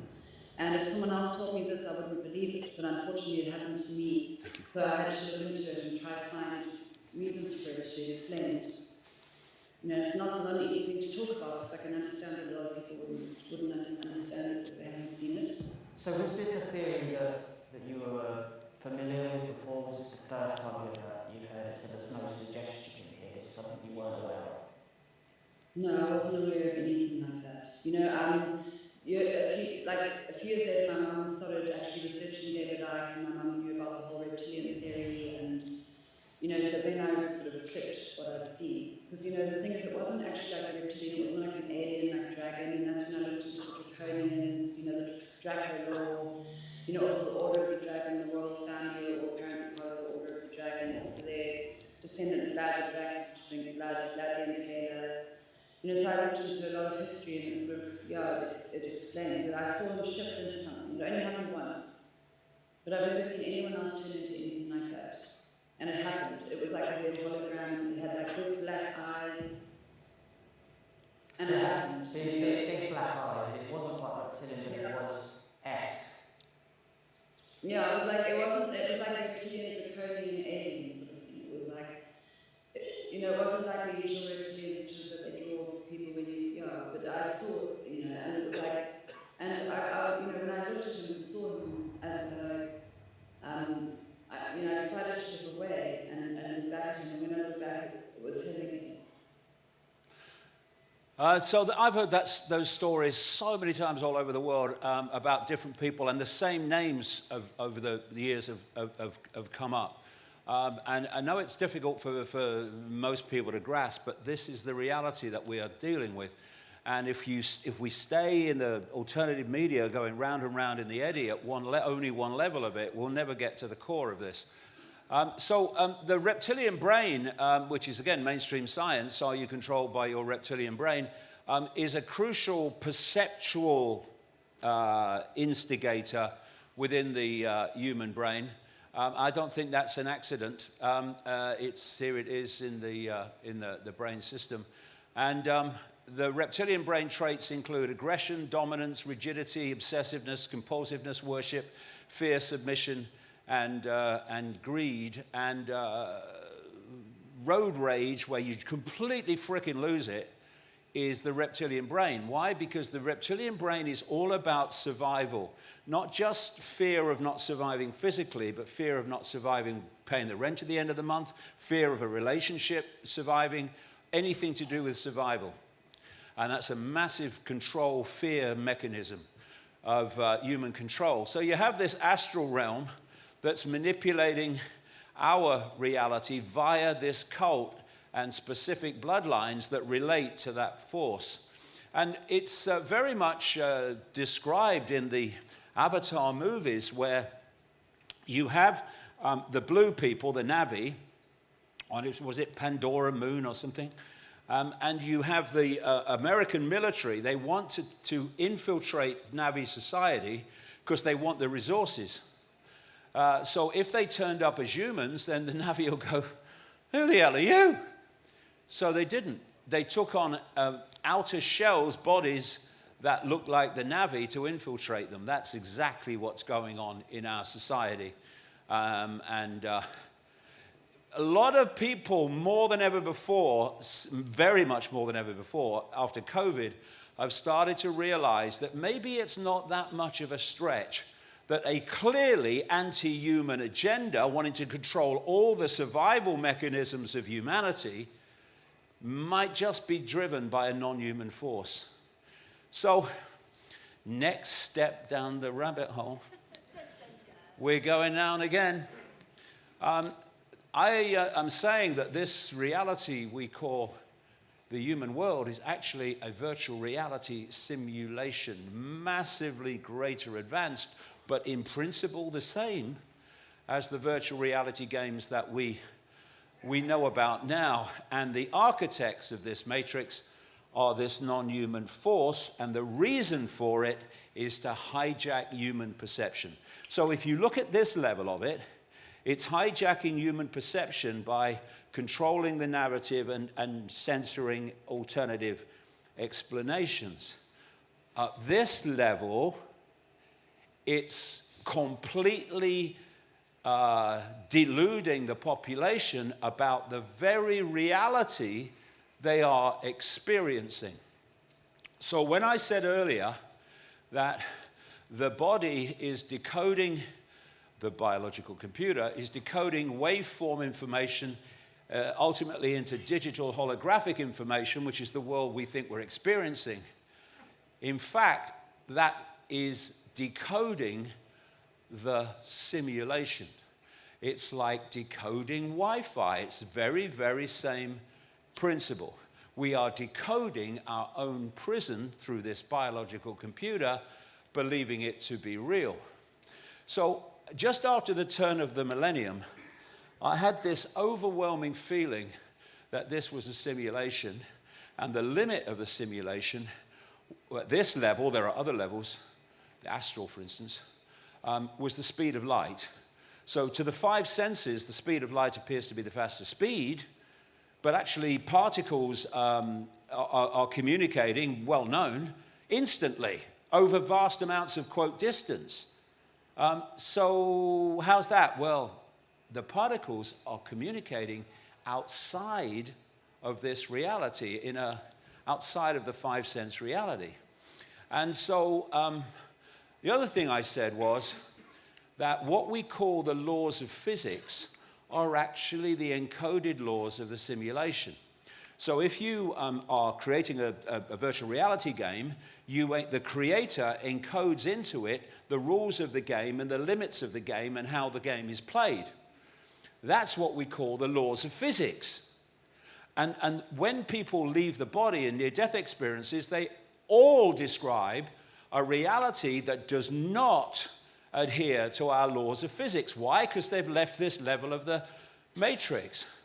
And then in April 2021, an academic wrote an article in Scientific American in America, obviously America, which said that he'd concluded that this is a simulation, and the limit of the simulation is the speed of light.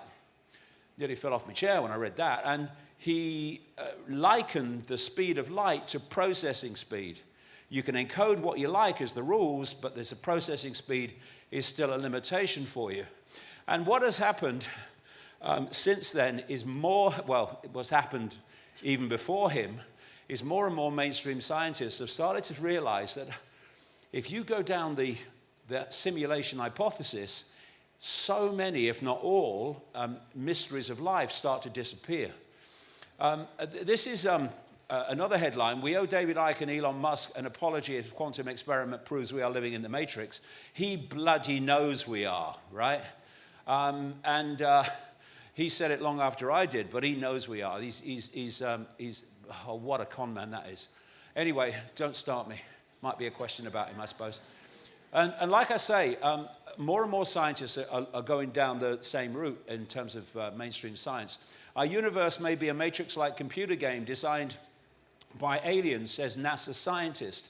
This is Rich Terrell, director of the Center for Evolutionary Computation and Automated Design at NASA's Jet Propulsion Laboratory. The universe is a digital hologram, exactly, and so must have been created by some form of intelligence. In other words, it can't be natural.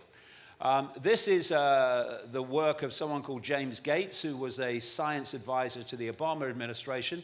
He and his team found computer codes that drive search engines and browsers in the fabric of our reality, the energetic fabric of our reality, plus error-correcting codes used to stop computer information from miscommunicating. We're talking the frickin' Matrix. This is Silas Bean, who's a physicist who led a team at the University of Bonn in Germany, who concluded, basically, we probably do live in a simulation, and it could well be created in a matrix or matrix of cubes. And then there's symmetrical mathematics. This is, you know, if you look at the esoteric and all that stuff, and all the ancient writings and what have you, you find, and indeed mainstream science, you find these recurring codes in our reality. Recurring codes in how trees grow, in how plants grow, in how the lungs are formed, in how storms form, codes, exactly the same codes in the proportions of the human face and the proportions of the human body. And it's like, what are they all doing there? Well, this is what I say. This is what we call them: pi, golden ratio, divine proportion, Fibonacci number sequence, fractal patterns which correspond to the holographic principle. I say they are computer codes in the simulation. That's why they keep repeating and recurring. The genetic code, I say, is the computer code. And the genetic code is decoding the matrix code into this reality via the biological computer. Hello? Hello? Are you all right? Thank you. So what I'm saying is that this reality that we are decoding is coming out of the astral in the form of an information fields, and we, through the biological computer, are decoding those fields into this reality as a computer decodes Wi-Fi. The matrix is not a construct, it's an information source which we decode into what appears to be a construct. And this is interesting. There's a whole area of science now where it's kind of one step away from mainstream science, and it's called the electric universe. Another name for it is the Thunderbolts Project. And what they're pointing out is everything in this reality is electrical. Not only the brain, which kind of communicates electrically, it communicates with the body electrically, the body communicates with the brain electrically. We create this reality from the five senses, sending electrical signals to the brain. But the whole bloody universe is actually an electrical system. And the physics of computer games mirror those of our reality, as they should, because again, you've got this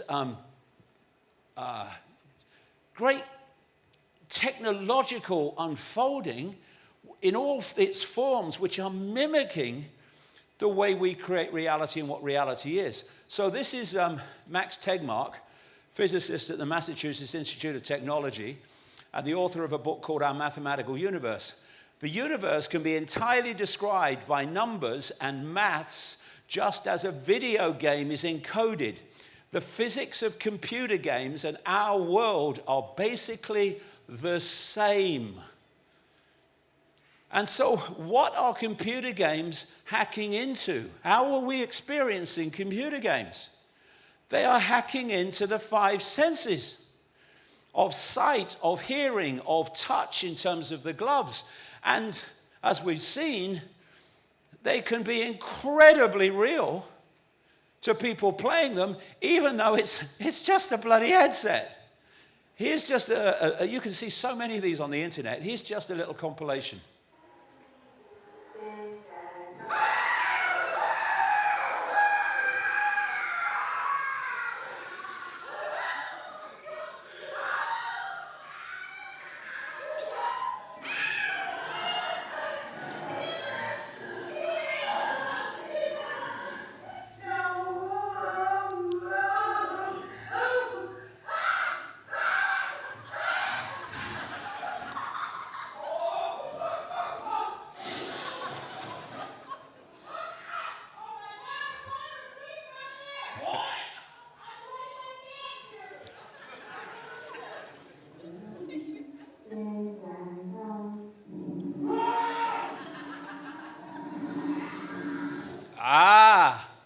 He can take the headset off and he can go, pew, it's just a game, even though his reality was completely overridden by something just coming into a headset.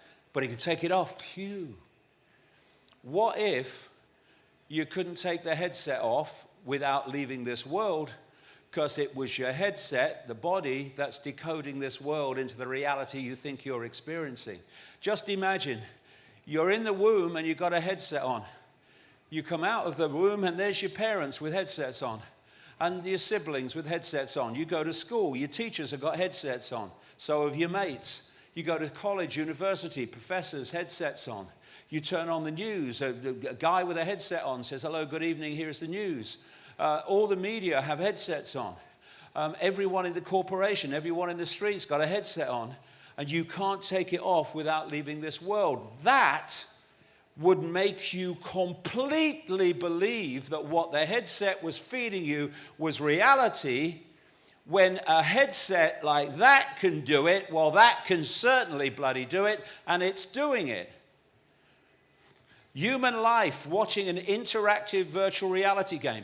And it is interactive. It affects us. We can affect it. And the more we become conscious beyond it, the more we affect it in a different way. And then there's this. The biological is natural. That's just taken as read. Well, how do we know? Well, you compare the natural, the biological, with the technological. It's obviously natural, yeah. But the only way you're going to know if the biological is natural is if you are comparing it with something you absolutely 100% know is natural. And we don't have that.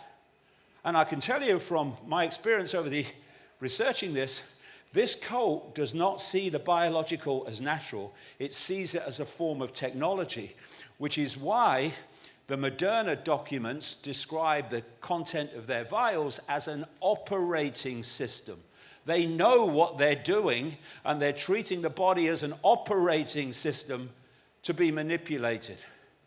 And you have human augmentation, the connection of humans to machines. Well, you're basically connecting two forms of technology, one vastly more advanced than the other, and they both work, of course, electrically. And then, another step down the rabbit hole, here we go. I noticed that in these kind of Eastern religions and many other belief systems around the world, they say to you, if you want to reach enlightenment, you have to go beyond mind. You have to go beyond your mind, right? So my question is, well, what's the bloody mind then? What's this mind you have to go beyond? If the mind's part of us, why do you have to go beyond it to become enlightened? Isn't the mind enlightened? Oh, no. Why? What is it? And this is my conclusion in my book, The Dream, that the mind is AI. No, not human AI. No. Astral AI, which is vastly, vastly more advanced than human AI. And what human AI is, as it comes in seamlessly There's never a point where they're sitting around a table, strumming their fingers, saying, well, we've got to wait for some geek in a garage in Silicon Valley to invent the next level of control technology. No, it just rolls out faster and faster. Why? Because it's coming in ultimately from the astral. Astral AI is becoming the control AI system of humans. And what I say the mind is a program running through the biological computer. And if you don't become conscious beyond it, which we call awakening, then it drives your perceptions your entire bloody life. And it will dictate your life because you're following a program thinking you're making your own decisions. And you can't see the bloody obvious because you're not meant to, because the mind's there to control you, not to enlighten you. So when you start to become conscious beyond mind, and you start to go into these greater swathes of this field of consciousness beyond the manipulation, suddenly you go, I can see it now. Why didn't I see it before? It's so bloody obvious. Look. Because you were caught in mind before, and now you've gone beyond it, you can see what mind doesn't want you to see. And that's why these religions say, you've got to go beyond mind to become enlightened, because mind is there to stop you being enlightened. That's the whole point. And so the mind is part of this program that's decoding this reality and holding us in perceptual servitude. And natural is a cover for this AI mind running through what is a form of extremely advanced technology. So if you come into this world and you keep the connection to consciousness beyond the manipulation, beyond the simulation, then you're in this world, yes, because you can't be in this world if your body computer is not decoding this world, but you are not of this world in terms of your perceptions, because you've gone beyond the body-mind program. And that's what we call awakening. This is what awakening is. It's awakening from the mind program. And so if you come in and you are driven by body-mind, then you're in this world and you are of it in terms of your perception of reality and you and your life. So consciousness is beyond the simulation, and mind is that which keeps us in it and controlled by it perceptually.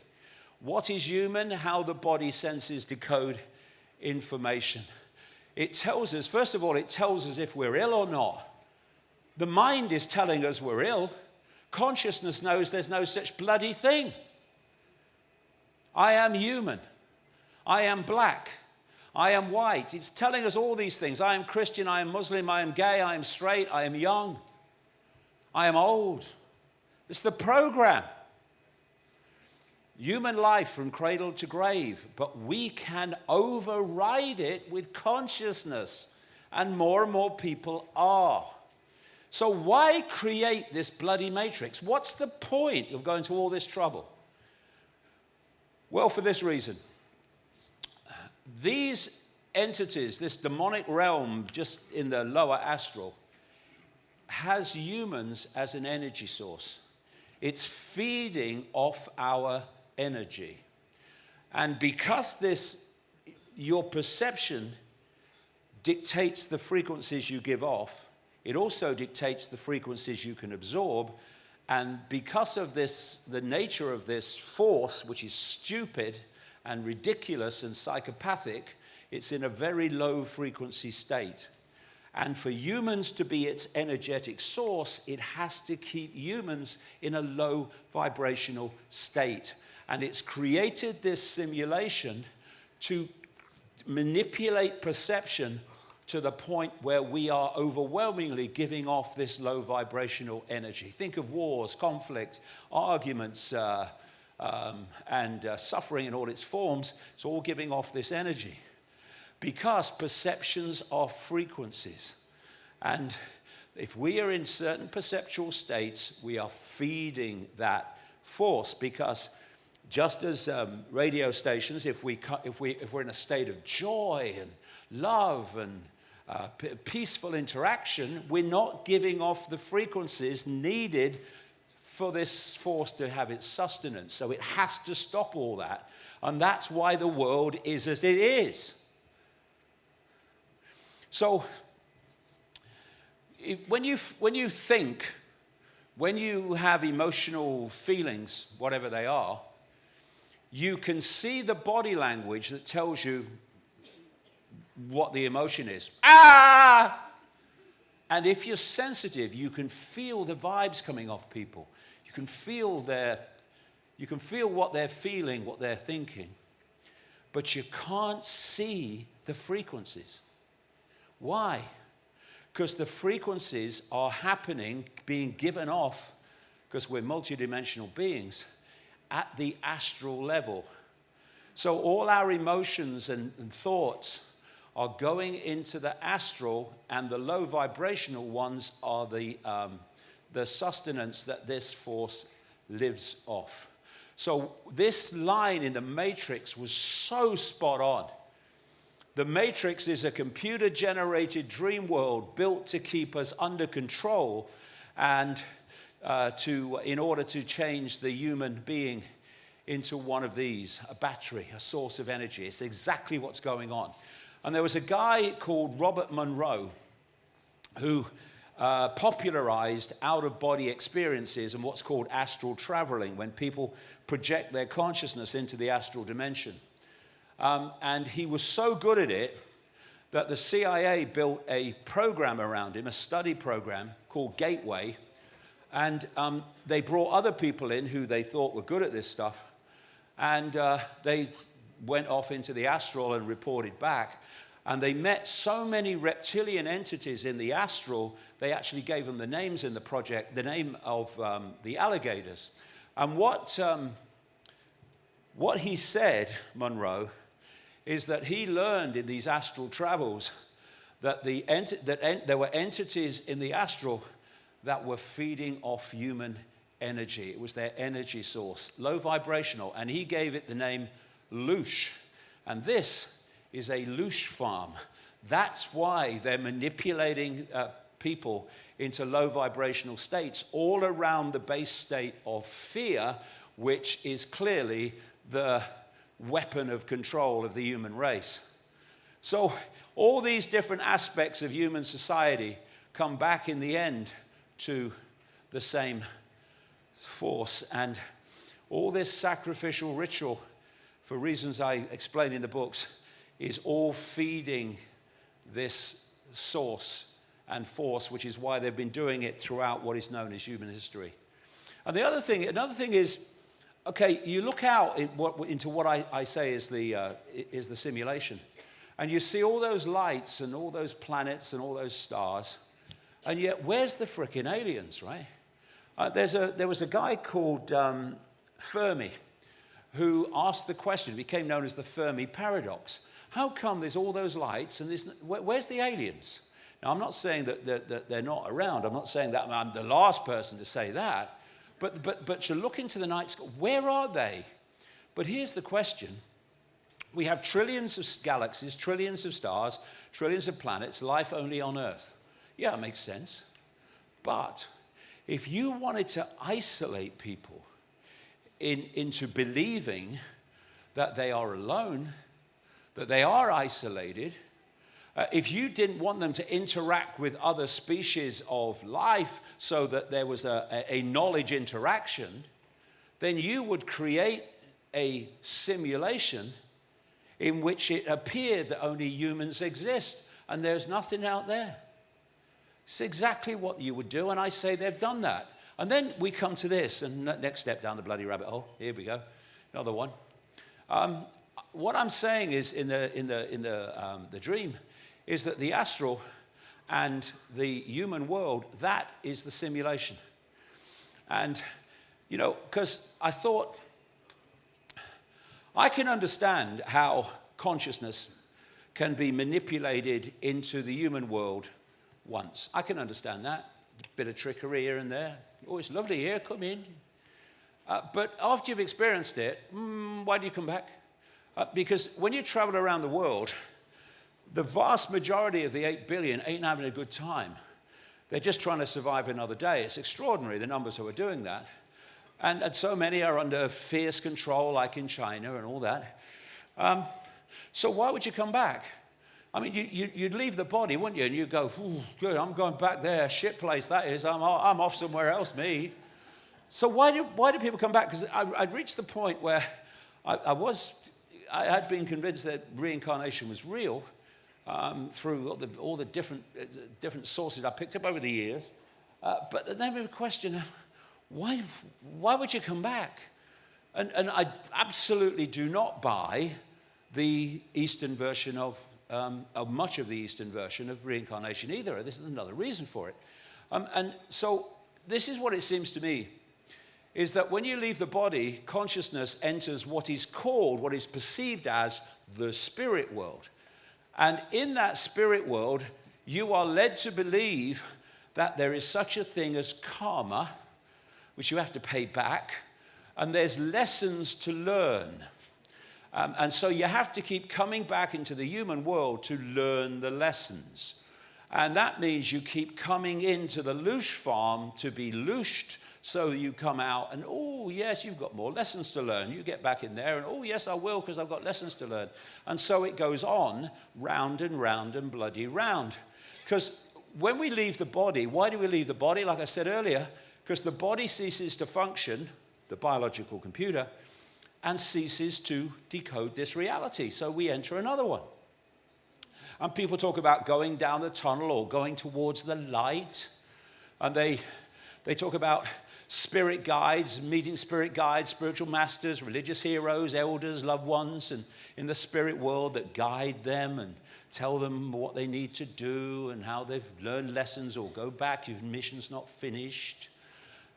And in the Eastern religions, they have the wheel of samsara, where you come out the body and then you go round and then you go back into the body and all that. And I thought, okay, why are we doing this? Oh, so you reach enlightenment. Oh, really? So, but what if every time you come in, you get more bloody unenlightened? Well, how does that work?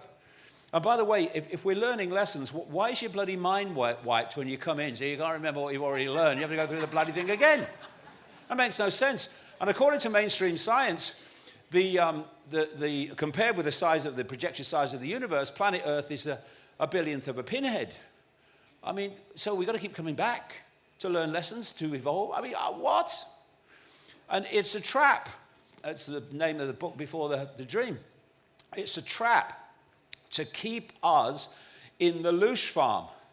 And because the spirit world is so different to this one, a lot of people think it's bloody heaven. It's not.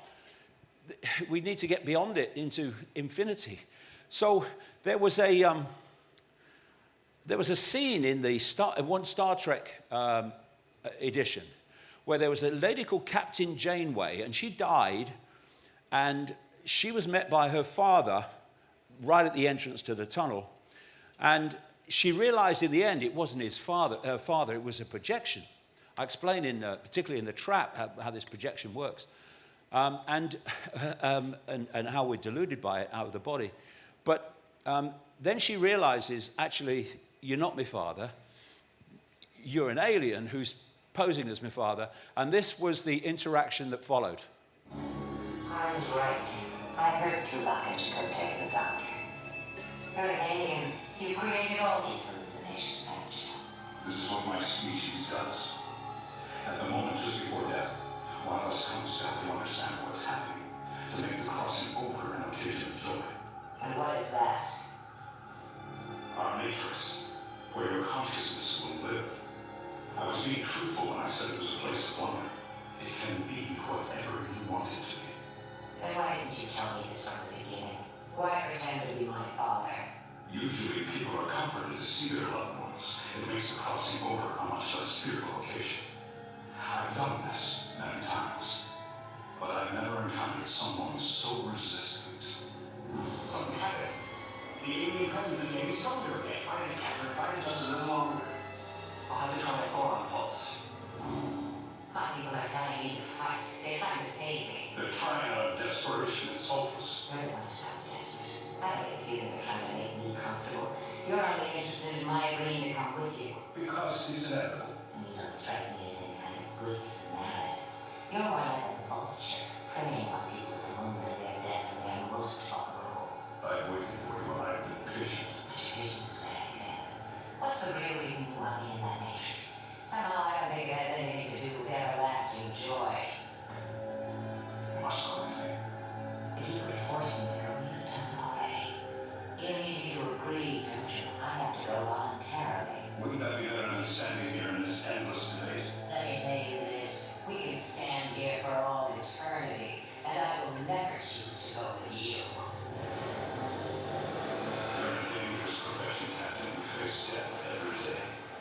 There'll be another time, and I'll be waiting. Eventually, you'll come into my matrix. And you will nourish me for a long, long time. Go back to hell.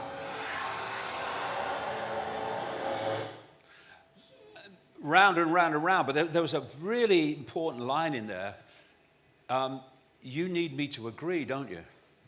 And this is a principle that operates in the human world and operates in the so-called spirit world, I would suggest, I think universally. We have to agree. And that's why perception is the target to persuade us to agree to our own demise and control. The whole thing is a trap to keep us in this reality. And, you know, again, as I've traveled around the world, I see so many things, not that are different, but are the same. And if you look at the stories that people tell in the so-called spirit world, and you look at what happens in the human world, humans look to authority, not just politicians, but authority in all its forms, to tell them what to think and what to do. And in the spirit world, they're looking to these guides and masters and whoever the hell they bloody are to tell them what to think and what to do. It's the same principle, just another reality. All that we see or seem is just a dream within a dream. And all this puts this AI explosion now going on in a completely different light. Yeah, thanks, Elon, you know.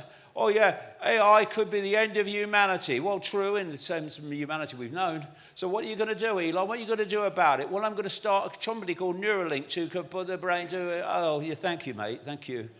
Yeah, what a con man. Anyway, Ray Kurzweil, the Google executive and futurist, has talked about humans will have hybrid cloud-powered brains by 2030, this year that keeps coming up.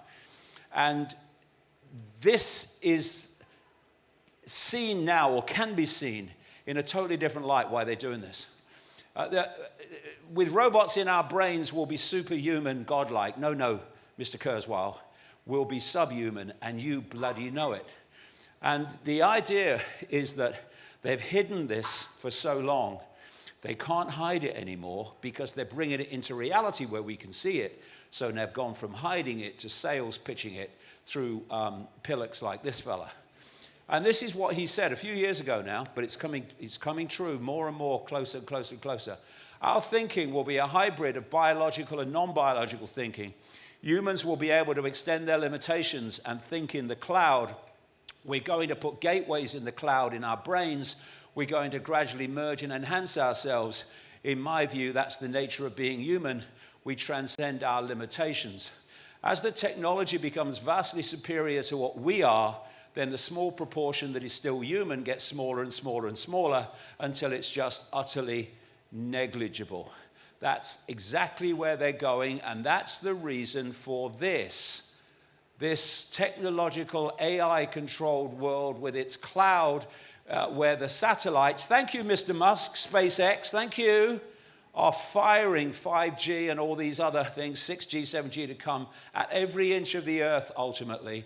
And we are supposed to be connected to that cloud. And the fake COVID vaccine was part of that, but that's another story. So the idea is that up to this point, we have had our perceptions manipulated by manipulation of information. The idea now is that we connect to this cloud and AI then tells us what our perceptions are. And I've been warning since oh God, how long is it? 20 years more about the plan for the hive mind, where all humans are connected to the same central source of information. That's exactly what they're building. That's what this is about. And that conduit is this bloody cloud. And the smart grid is another name for the cloud. And so you have things like this, where the smart grid is everywhere. That's why everything's called smart these days. UK homeowners, this is from the last couple of weeks. UK homeowners face jail or £15,000 fine in energy bill crackdown. Energy bill authorizes reasonable force to install smart meters that allow authorities to turn customers' energy on and off. You remember saying, "Oh, it's a smart meter. Yeah, it's not compulsory. No, it's just you choose to have one." Now they'll bust your bloody door down, put one in. Yeah, okay. Then you have ruling classes using AI to censor posts on social media that buck the official narrative. The idea is that algorithms stop it even being posted, never mind take it down. UK online safety bill becomes law. Expert claims it's just the first step. Yes, because the censorship is meant to be run by AI in this system. The slow death of driving, our 20 miles an hour zones are part of a far bigger plot to ban cars from UK towns and cities and restrict private ownership of vehicles. Why? Because we're meant to be isolated from each other in so-called 15-minute cities and be controlled by control of our income and money through digital money, which can be programmed so it can be dictated what it can and cannot buy. And these are some of the 20-minute cities. Everyone had the same idea at the same time, you see. It was just a coincidence. This is what it is, the end of free movement. This is why they're creating chaos in the aviation industry and flying. And this is how the plan is to do it, to connect everything to the internet, everything to the cloud. So the cloud is dictating everything through artificial intelligence, including human thought and perception and emotional states. If they want a bit of loosh, oh, there you go. And so the idea is technologically now to put a technological wall between consciousness, the true I, and the mind, and the AI mind. And this is the foundation of it, to keep us from that, to stop us awakening to that. The dream is the dreamer, and the dreamer is the dream. If they can get you to dream the dream that suits them, then that's what you will experience. What you believe, you perceive. What you perceive, you experience. That's how the sequence works. How do we escape the matrix? We stop believing it's real. We stop believing it's real. We see that it's a dream, and we should stop believing that it's real. And it's not just a dream, it's an induced dream, because it's feeding us information about the reality we're experiencing, and that induces the dream that we're really experiencing it.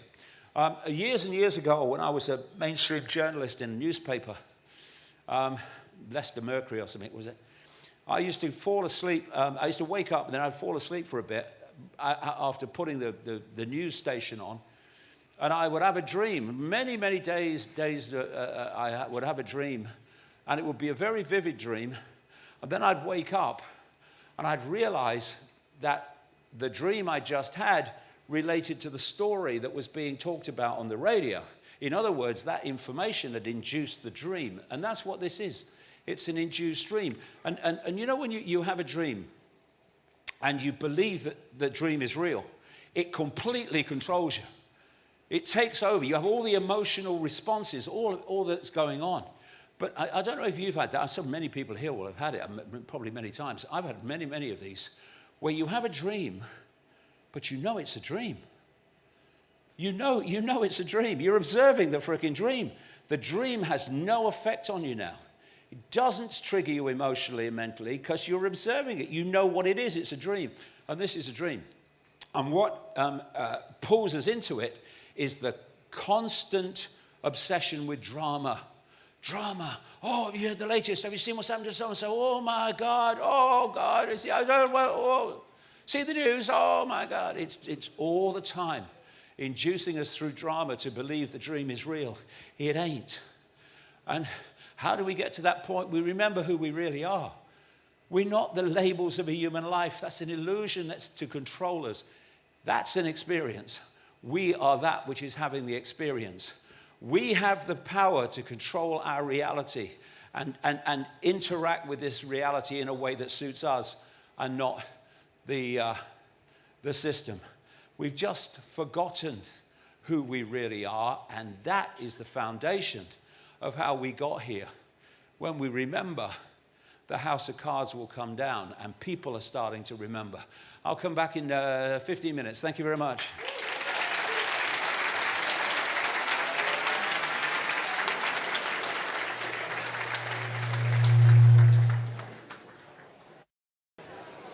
Hello, yes, it's on. Good evening.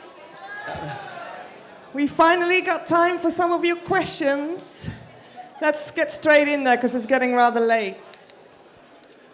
Yeah, I was sorry, you know, I've had the hands-on healing and I've had the crystal therapy. I've tried everything, but I've still got verbal diarrhea. I can't move it. He tries every week, but it never really works. The first question is, can you explain what you mean by what's happening in the alternative media?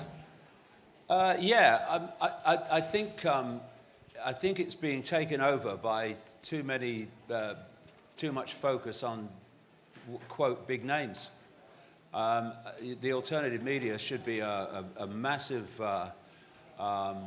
open forum for everybody, and I think what it's tending to do is coagulate into what I call a barricade of here and no further. Because, you know, there's lots of people who are talking about different elements of it, and that's brilliant. I'm all for it. But when it comes to moving further towards the cutting edge and asking the Socrates questions of what don't we know, it seems to coagulate in one area and just keeps going round and round.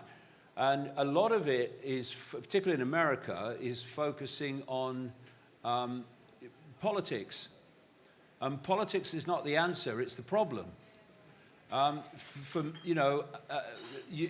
difference between Rishi Sunak and Keir Starmer, which will simply be the speed that the agenda unfolds. But it will unfold whatever. I mean, all this stuff with the smart meters and the energy impositions that are going on now through this energy bill, that's a Conservative government. And Keir Starmer will support all that. We'll have... what do you call them, wind turbines every bloody where under Keir Starmer, but we'll get them, perhaps not so fast, but we'll get them anyway under the other side. And so what is happening, it seems to me, is there's too much of a focus on politics and who's going to win this election, who's going to win that election. Is it going to be Trump? Is it going to be this guy? When... What are we doing when we are looking at politicians to do it for us? We're giving our power away to them. And what tends to happen is, well, what does happen is in an election campaign, they see their natural constituency and they know what that constituency wants. So they tell them what they want to hear. And then they get elected, and then they do what they bloody like for the next 4 or 5 years.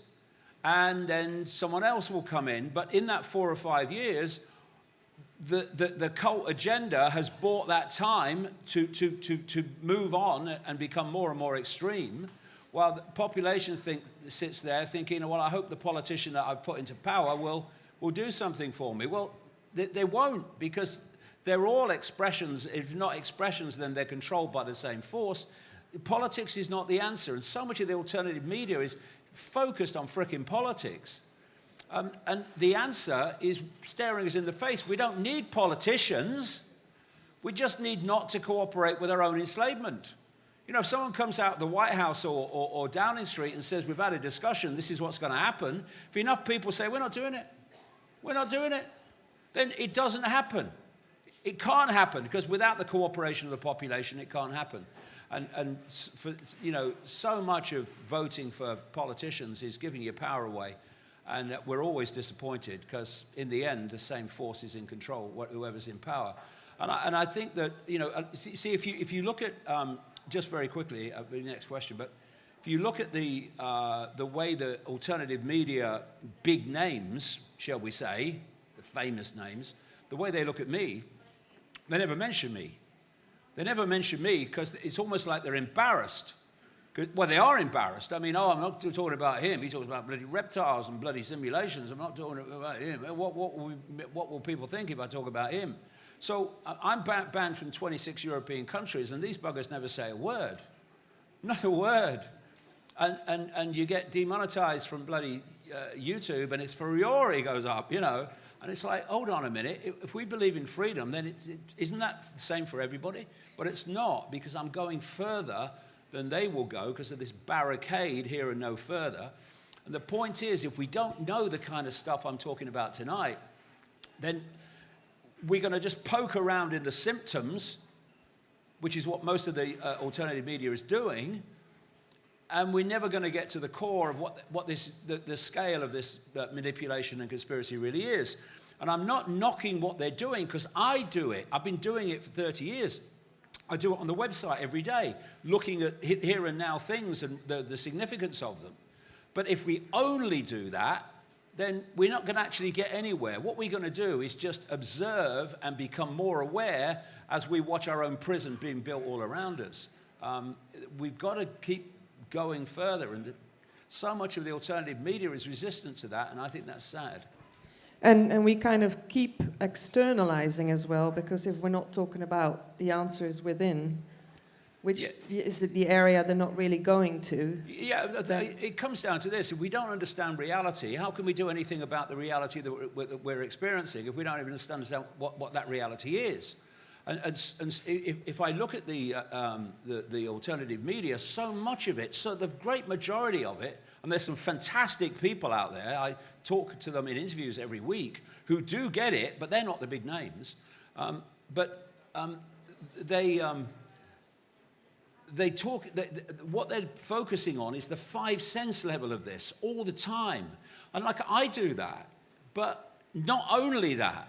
And what the alternative media has become is only that to a far greater extent than I think is good for understanding what's really happening. Okay, great. Thank you very much. Another one? Another one. I'll take that one. It's fallen out. Yeah. It's like the card falling out the deck. Right. Right. How do you personally break through the matrix? How do I personally break through the matrix? Well, first of all, it's a challenge because this is constantly decoding the matrix. It's called the simulation. So it's constantly feeding you the fake reality. But the more that you start to realize it's a dream, an induced dream, and you step back from it, you start to observe it rather than being caught in it, the less impact it has upon you. You don't get pulled into the drama like you did before. You know, I'm now in a much more neutral state rather than getting pulled. Oh, this is happening, that's happening, that's happening. You're kind of much more of an observer, and it doesn't have the same impact on you that it did before. And this phrase, energy goes where attention goes, or energy flows where attention goes. If you are focused on the 5 sense dream world, and that's your point of attention, you're shutting out infinite reality. You know, if I look at my finger and I just focus on the finger, nothing else, everything else in this room has disappeared. And that's the symbolic of what happens when you're totally focused on the 5 sense world. When you step back from it and you start to observe it, what you're doing is you're letting other levels of reality in. Insight, intuitive knowing, all these things. See, when I get asked, do you meditate? No, I always fall asleep. Always fall asleep when I've given up long ago doing that. But what I do, probably 95% of my life, as you will confirm, is spent daydreaming. Just letting my mind go where it wants to go rather than focus on attention on the five sense world. When I'm writing books, I'm daydreaming all day, and then the focus comes out of that, and then daydreaming and all that stuff. And it's you're allowing other levels of reality in. And this is why they want us to focus, five sense focus all the time, caught in the drama, because then you're not letting that in because you focus somewhere else.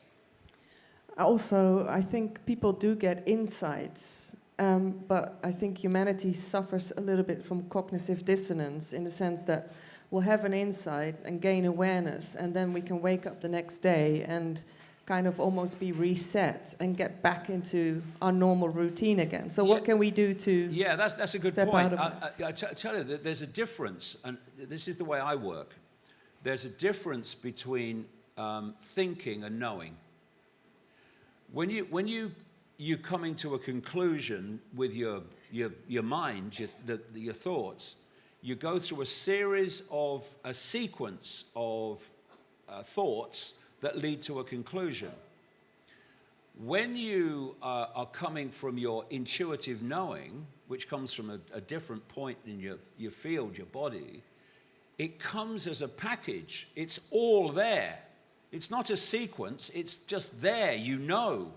And why you know is you're tapping in to that level of the field that does know. And because it does know, there's no sequence of trying to work it out because you're accessing that knows, so you just know. And you look at the body language, which is telling you where these different sources of insight are coming from. When people go, I'm thinking, look, I'm thinking, and what do when we have this intuitive knowing? We say, I know, I just know, because this is where it's coming from the heart, this heart vortex. And it's not coming from the head in the same way. It's not coming from the astral mind, as I call it. It's coming from something further. And as you further out, and as you point out, what happens is this war goes on between this and this, because this is coming from a level of awareness that knows this is a load of old crap in terms of what we're supposed to believe it is, whereas this is its whole focus is this world. So when this speaks to you, you're going to do things and say things that the world of this is going to think are crazy and stupid and mad. I mean, look at me in the early part of the 1990s and many years after that. But what happens, there's a war, which you're basically talking about, between what you think and what will people think of me and what this is telling you to do. And what happened with me is there comes a point where this sees that if you follow this, you'll get in some scrapes because this ain't going to behave and say things that this would say. But in the end, it all works out. And it works out not despite what this has led you to do and say, but because of it. And then this goes, oh, hold on a minute, it all works out. It all works out. So that the war ends and the two come together as one. And so when my intuition said, and I do everything on intuition, all from here. When my intuition says, do this, say that, this says, okay, let's go. The war is not there anymore. And part of the ending of that war is this, learning not to care what other people think of you. Not to think that you have to please other people and people have to see you in a certain way. Because if you go with this, they won't. Because you're going to do different things and you're going to say different things. And the challenge is to go with that and keep going with that, while this at the start is screaming, you can't do that, you can't say that, what will people say? If you keep going with it, eventually the war ends and you think and know the same thing. Thank you very much for that, David. I think that's very helpful. All right. Okay, well, another one falling out. There we go.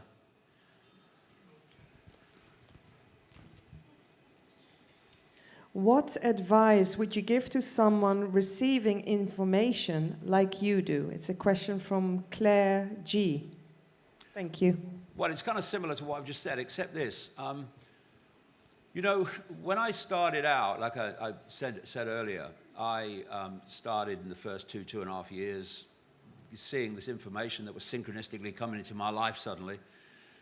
And I'd conclude from that information. And then I started knowing what was happening, and then the names, dates, places, tangible evidence would follow immediately. But when you do that, when you go with that knowing, then there's the proof of the pudding. So you've got to see if what this is telling you is happening actually turns out to be true. And it has, and so when that happens, you get more confident with that process to go deeper and deeper and deeper using that same process of uncovering information. And that's vital, because there comes a point, and that's what this presentation was overwhelmingly about tonight, there comes a point where you're out of the five sense world. You're out of the tangible. Now, you know, in my books, what I try to do is I get as much tangible evidence as I can. Like in The Dream, I've quoted people who say they, and I believe them, I think they're genuine. I don't agree with their interpretation, but I think they're genuine, who say they have memories of the pre-life world and the process that led them into this world. And I tell you, and I've come across a few now, what they're describing is incredibly technological. They talk about the technicians were making it happen. It's very technological. So you try to get as much tangible stuff like that as you can, where people are talking about their experiences. But in the end, you're going out of the five sense world. So what I'm doing now is I try to go deeper and deeper into this, is I'm using the same basic technique that has been proved to be true in the world of the scene to go deeper into it. And one of the things that happens to me, and it's happened to me since 1990, is a subject will come out into my life, and suddenly, bang, information about that subject is coming from everywhere. And that's always a thing to me. There's something to look at here, and you go in another direction. So about 2.5 years ago, I started thinking about, you know, these other realms of the astral and how that interacts, and the afterlife and the reincarnation, all that stuff. And stuff was coming at me from all angles on that, and has continued to do ever since. I think there's another book coming out that will go, eventually, that will go deeper than The Dream. So it's a process of seeing if it turns out to be accurate, and then having the confidence to say, okay, I'm going to go deeper and follow the same technique. And that's how all this has come about. And also, it seems that you're quite often quite ahead of time with the information you get. So you won't have everyone on board straight away a lot of the time. Yeah, well, the thing is that, you know, when you're always looking, okay, what more is there to know, then you're always going to be somewhere different to where the status quo is, even the status quo of the alternative media. So that's why, you know, a lot of the ridicule has not just come from the mainstream of me over the years, it's come from the alternative media sources as well. Because, you know, alternative, what does that mean? You know, the alternative media goes from barely imperceptible from the mainstream to nothing at all like the mainstream. And that's a massive, massive spectrum of things that are called alternative. And if you're always pushing here, then this is going to think you're crazy and not credible and all that stuff. And so you have to deal with it. And this is the thing about being at peace with everyone having a different view of you, and not taking it personally. Because if you're pushing the cutting edge, then you're always going to be ridiculed, you're always going to be laughed at, demonized, and all that stuff. You just get used to it. It's part of the job. If you're not pushing the cutting edge, then what's the point? You know, going round and round and round, repeating endlessly what you've already said. Thank you. All right. Do you actually believe we will overturn this? And the person is saying, really, I don't. And do you think the only way out is physical violence? And this person is saying, I do. Well, it depends. Well, you know, I kind of understand. It depends what you call physical violence. I mean, what do I think of people, what do they call them, the Blade Runners, going around making these ULEZ cameras not work? What do I think of that? I think it's bloody brilliant.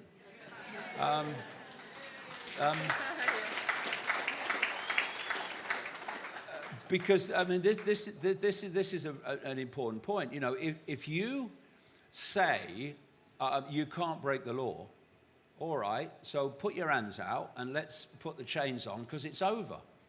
Because what you do, you have politicians, they tell you what you want to hear or they think you want to hear in an election campaign, then they get in and they do what they said they wouldn't do and they don't do what they said they would. But you can't break the law, so you have to follow that, even though they bloody lied to you here. So it's over if you do that. My view is we have an obligation not to obey laws that are designed to enslave us and our kids. We have an obligation. So if people say, are you saying that it's okay to break the law? Yes, I am, if those laws are there to control us and suppress us. Absolutely, we should be doing that. And so if you see, these ULEZ cameras, they're not just for policing the ULEZ zone. They're there to police the 15-minute cities and fine you every time you leave without permission. That's what they're there for. So are we just going to sit around and say, oh, it's terrible, isn't it, what that Khan's doing? And that's the thing. Sadiq Khan is one bloke. How many people live in London? I spoke in Cardiff the other night, 20-mile-an-hour speed limit in urban Wales because of this prat Mark Drakeford. You know, if he had 2 brain cells, it's 1 more than he's actually got. And the whole of Wales is going around at 20 miles an hour because he said so. What are we doing? So, yeah, I mean, of course, and then, you know, if there are consequences, well, there are consequences. And that's another thing, you know.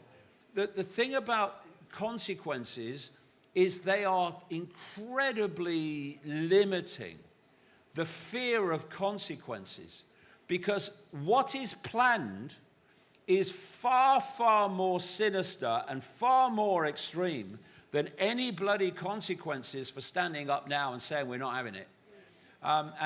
You know, 8 billion people in the world, a relative handful are pulling the strings of all this. I think I see a way out of this, and it's not saying you can't break the law. Well, yes, you can if that law is meant to suppress us, absolutely. And I think more and more people are going to see that. Doesn't mean, you know, violence against people, but taking the technology out, absolutely right. Not cooperating with it, absolutely right.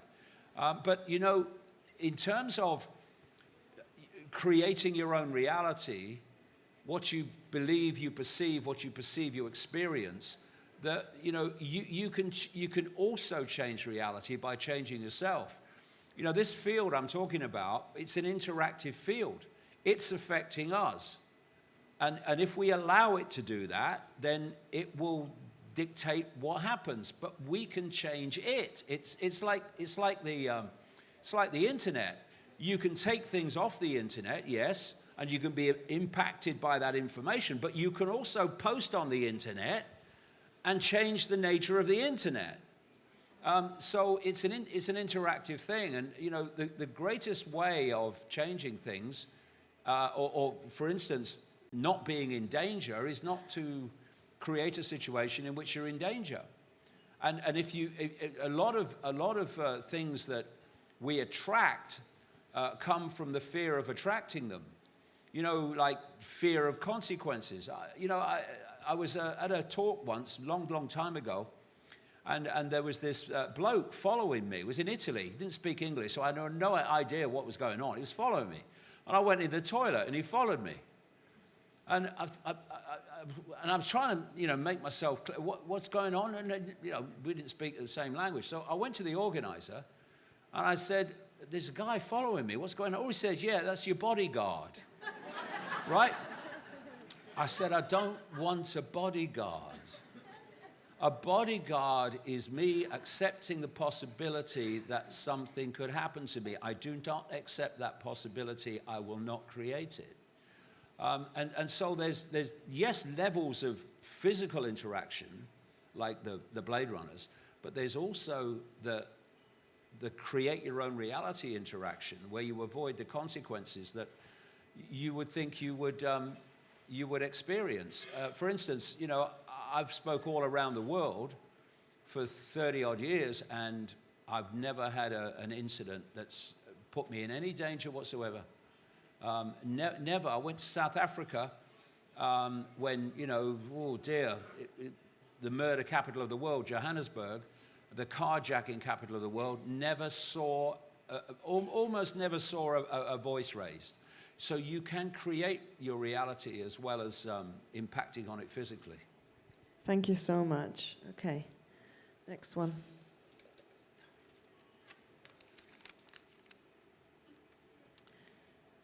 Do you think a fake alien invasion is the ultimate creative, destructive ploy to bring about a willing submission to a one-world government?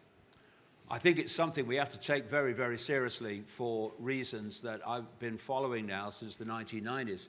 I went to America in 1996 talking to no bugger.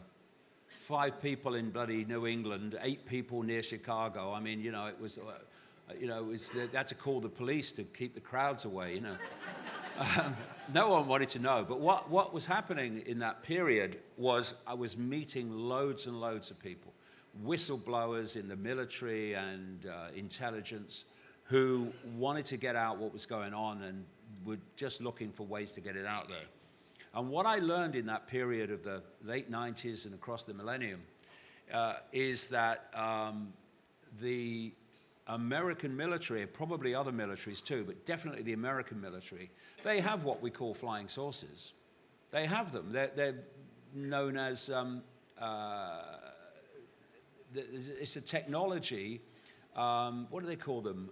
Free energy technology and an electromagnetic type technology. And they're flying saucers and what we call flying saucers, and they're that shape for a reason. And they are, the military in America is very, very compartmentalized, therefore most of the people in the military don't know this is going on. It's all in the underground bases and the secret projects. But there are humans flying UFOs around, and there have been since for a long time back. And so the technology is there to make it look like there's a fake alien invasion. And in the 1990s, I came across the material of a man called Serge Monast. He was an investigative journalist in Canada. He died in his 50s of a heart attack the night after he'd spent the night in jail because they were targeting him.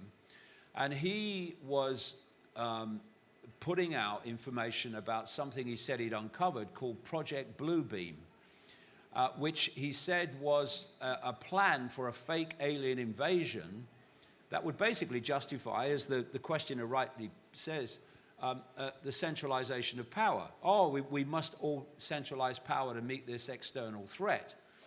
And so I always had that in my mind. But during the 1990s, when I was involved in all this, and afterwards, the authorities were just dismissing any idea of aliens, any idea of alien craft. Oh, no, weather balloon, no, load of rubbish, little green men, all that stuff.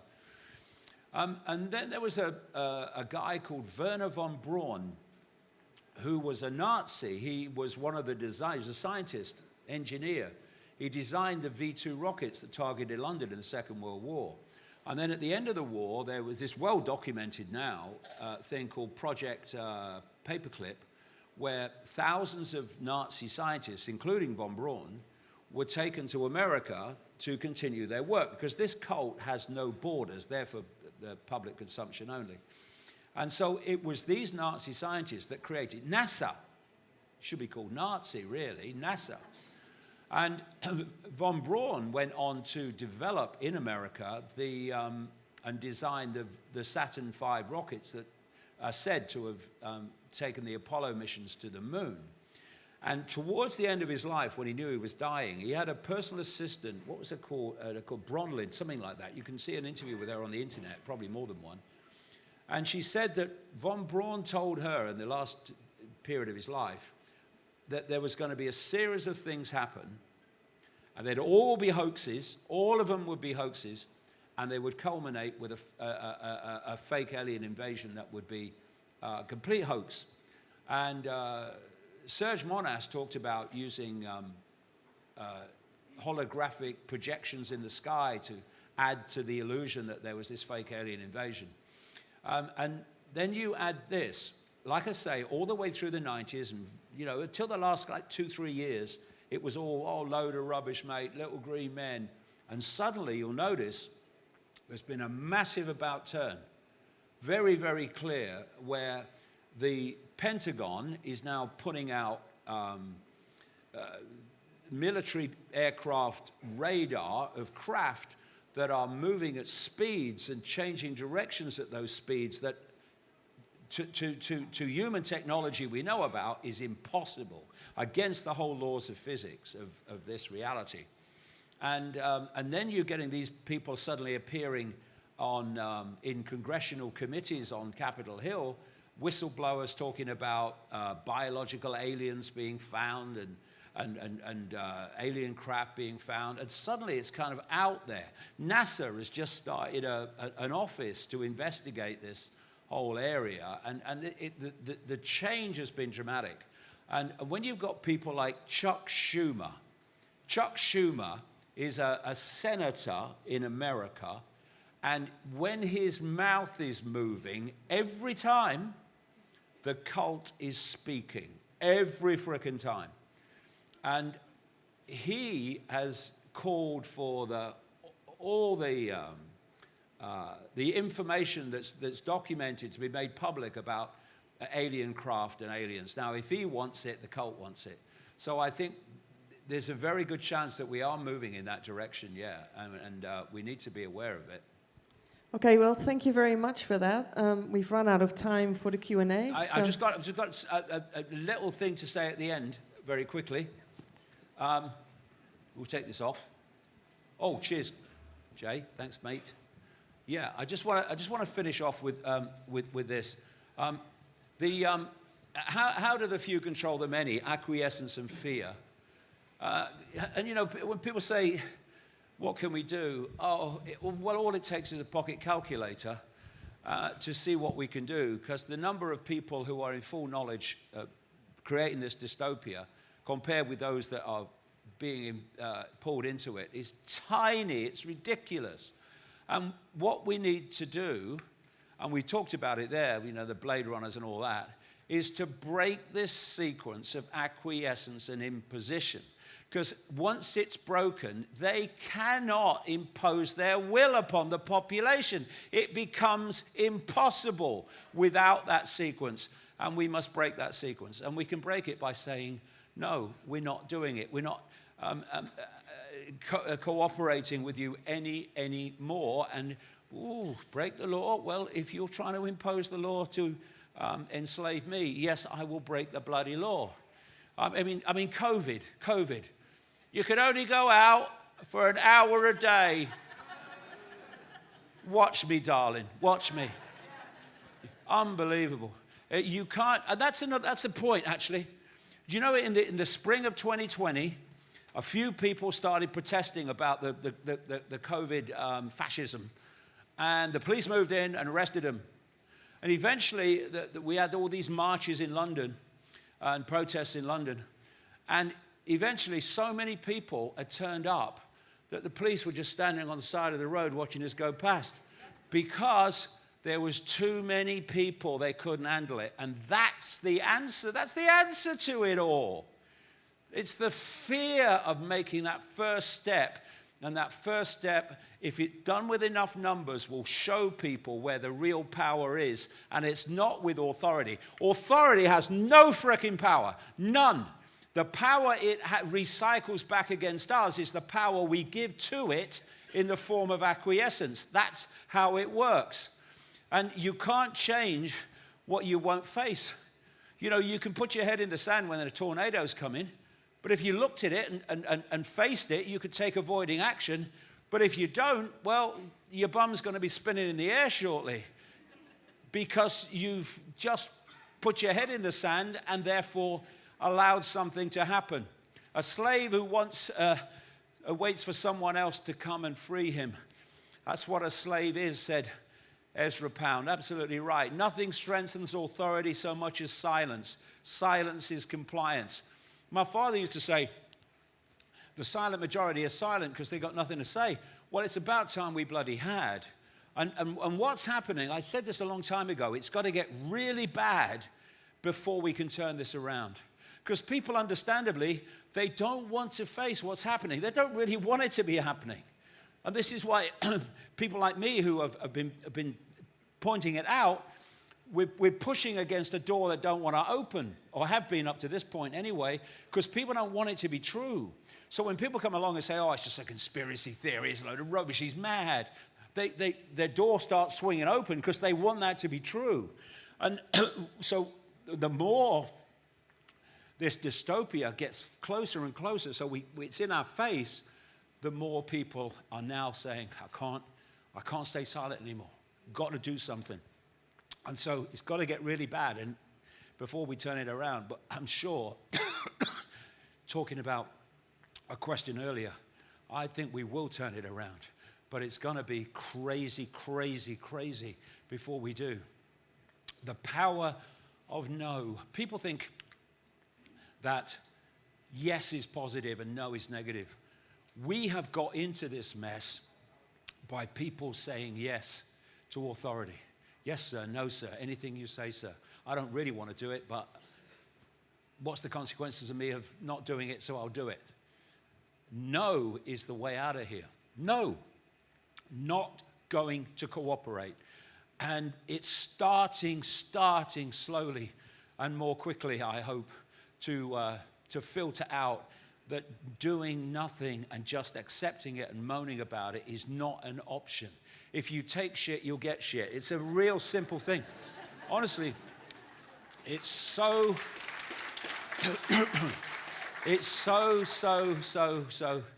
clear. You know, someone wants to impose their will on something, and the guy says, I don't take shit, mate. So he's going, do you take shit? Oh, yeah, I'll take shit. Oh, I'll have you then, and I'll go over there. So the line of least resistance always leads to bloody tyranny. No one rules if no one obeys. It's so freaking simple. If only we would do it in numbers. The path of least resistance always leads to tyranny. I refuse to obey, I obey. Tyranny, end of tyranny. Obey slavery, disobey freedom. One has, and is what we were talking about earlier, one has a moral responsibility to disobey unjust laws, said Martin Luther King. And that's the time we're at now. We start saying no. If they try to play this bloody COVID card or this next pandemic on us, well, we need not to bloody cooperate. When they say don't go out, we go out in numbers.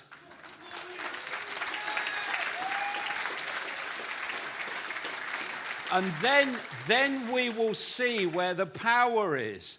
All these numbers saying we're not cooperating. What are you going to do, authority? Well, we can't do anything. No, you bloody can't if enough of us say no. It's so simple if only we would do it. If you're fighting the system, you're still caught in it. It's not about fighting the system, it's about ceasing to hold it together. Non-cooperation. We cannot be in prison without our cooperation. Their power is our acquiescence. It's so simple. Conformity is doing what everyone else is doing regardless of what is right. Morality is doing what is right regardless of what everyone else is doing. That's the difference between tyranny and freedom. And as Martin Luther King said again, never be afraid to do what's right. Society's punishments are small compared with the wounds we inflict on our soul when we look the other way. And the thing I try to get across is that the consequences of doing nothing in terms of where this is meant to go are vastly more extreme and sinister than any consequences for standing up and doing what is right now. I woke up, we take the frickin' headset off. We realize, look, I am all there is, has been, and ever can be. Everybody is a point of attention within all that is, has been, and ever can be. And that point of attention can be myopic, or it can be the entirety of all that is, has been, and ever can be. Compared with that, compared with what we are, who the frickin' hell is Sadiq Khan? Who is Keir frickin' Starmer? Or Rishi Sunak? Or Mark Drakeford? Or Joe Biden? Who are they? Oh, are they? And we are going to be told what to do by these moronic frontmen and gophers? Goodness me. The thing that allows tyranny to reign is when we concede self-respect. Self-respect that is conceded when we believe whatever we're told without question, and self-respect that is conceded when we don't want to do it, but we fear the consequences, so we do it anyway. And what has ended every tyranny in history, and will end this one, is that which says my self-respect is not for sale. I have the self-respect. I have the self-respect that says I'm not cooperating with my own enslavement, and I'm not cooperating with tyranny. You want to do, you say you'll do this, I'm not, okay, you do what you like. I'm not cooperating with tyranny. And that's what's ended every tyranny in history, and will end this one. This disconnection needs to be healed, where we let consciousness in and start to see, not just see what's happening, but realize the true frickin' enormity of who we all are, if only we realized it. And tap into that wisdom, insight, knowing, perspective that's waiting in the space we're experiencing to be tapped into. We are infinite awareness, having a brief human experience in a madhouse. And this guy, the mystic Osho, whatever you think of him, this is a great quote. People are afraid, very much afraid, of those who know themselves. They have a certain power, a certain aura, and a certain magnetism. A charisma that can take out alive young people from the traditional imprisonment. The awakened man and woman cannot be enslaved. That is the difficulty, and he cannot be imprisoned. The awakened man and woman is the greatest stranger in the world. They do not seem to belong to anybody. No organization confines them, no community, no society, no nation. And they are terrified, this cult, of that awakening, because then their house of cards comes down. Because us not expressing the magnitude of who we are is what holds the house of cards together. And then there is just putting aside these fault lines that divide us. I have a simple philosophy on life. Do what you like, believe what you like, so long as you don't impose it on anyone else. It's real simple. And so, okay, if someone wants to be a Christian, they want to be a Muslim, they want to be a Jew, a follower of Judaism, brilliant. If they want to believe we're all going to die from climate change, well, brilliant. Okay, that's just your belief. But don't impose them on other people, because that's when tyranny happens. And let's, for goodness sake, put aside the things we don't agree on, and come together to see that force which has us all in its gun sights, and if we go on being divided and ruled, it will reach its conclusion. Put it aside. What's it matter if you believe in a different version of God? Okay, believe it. Just don't force it on anyone else. Real simple. And I remember, you know, there's a lion within all of us just waiting to get out. Yeah, even little me. There's a lion waiting to get out. I remember Credo Mutra, the Zulu shaman, said to me once, he said, Mr. David, you are a lion. The world needs lions. And the point is that everyone is a lion. We've just bloody forgotten. And you know, often, if you, it's when you've got nothing left to lose that often the lion comes out. You know, if an army is coming towards you, for instance, and you have an escape route, you'll probably run. But if you're caught in a ravine and the only way out is where the army's coming in, then you've got nothing left to lose. You can lie down or you can have a right bloody go. And people will have a right go who would never have done so before because they've reached a point of nothing left to lose. And we're heading into that with this dystopia and this tyranny. And it's time for the lion to emerge. Whenever the people need a hero, we shall supply him. We've got to watch that like a bloody hawk as well. And okay, respect what people say if you respect it, if you think it's valid, but don't make them frickin' heroes. If you want a hero, get a bloody mirror because it's staring back at you. We're all bloody heroes. We don't need anyone else on a bloody pedestal looking up to look up at. And this is one of the things that I think is happening in the alternative media. There's too many frickin' pedestal people. And we need to look the world in the eye, not look up to someone else and think, oh yeah, maybe they'll do it for us. We need to do it. And we've got to be very careful about this too, because they will provide a Pied Piper to take you over the edge of the cliff if we just follow heroes instead of following the hero within. This is the end of the global tyranny. This is the cure, a backbone that won't have it. And give up, never. Never, never give up. I ain't leaving this world. Oh, you can't say that. You don't know. I bloody do. I'm not leaving this world till this frickin' thing comes down. I've invested too much of my life into this. It's going to come down. And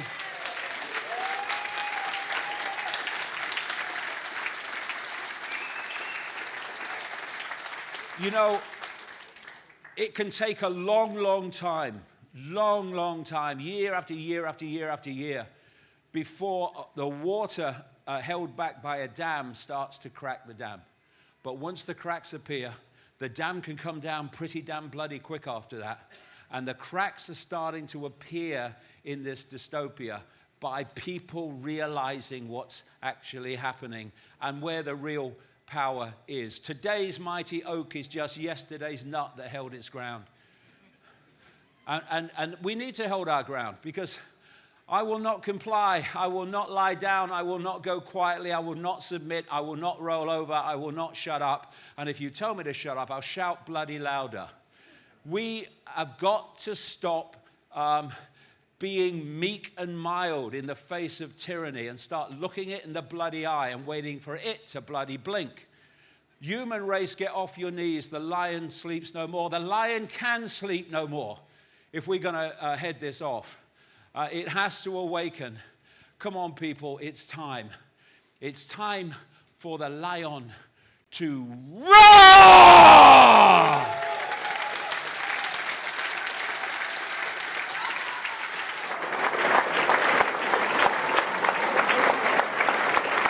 And when we do, it's over. Because it's a house of cards. We're holding it up. Whoops. See ya. Thanks. Hope you got something out of it. Thank you. Thank you very much. Thank you.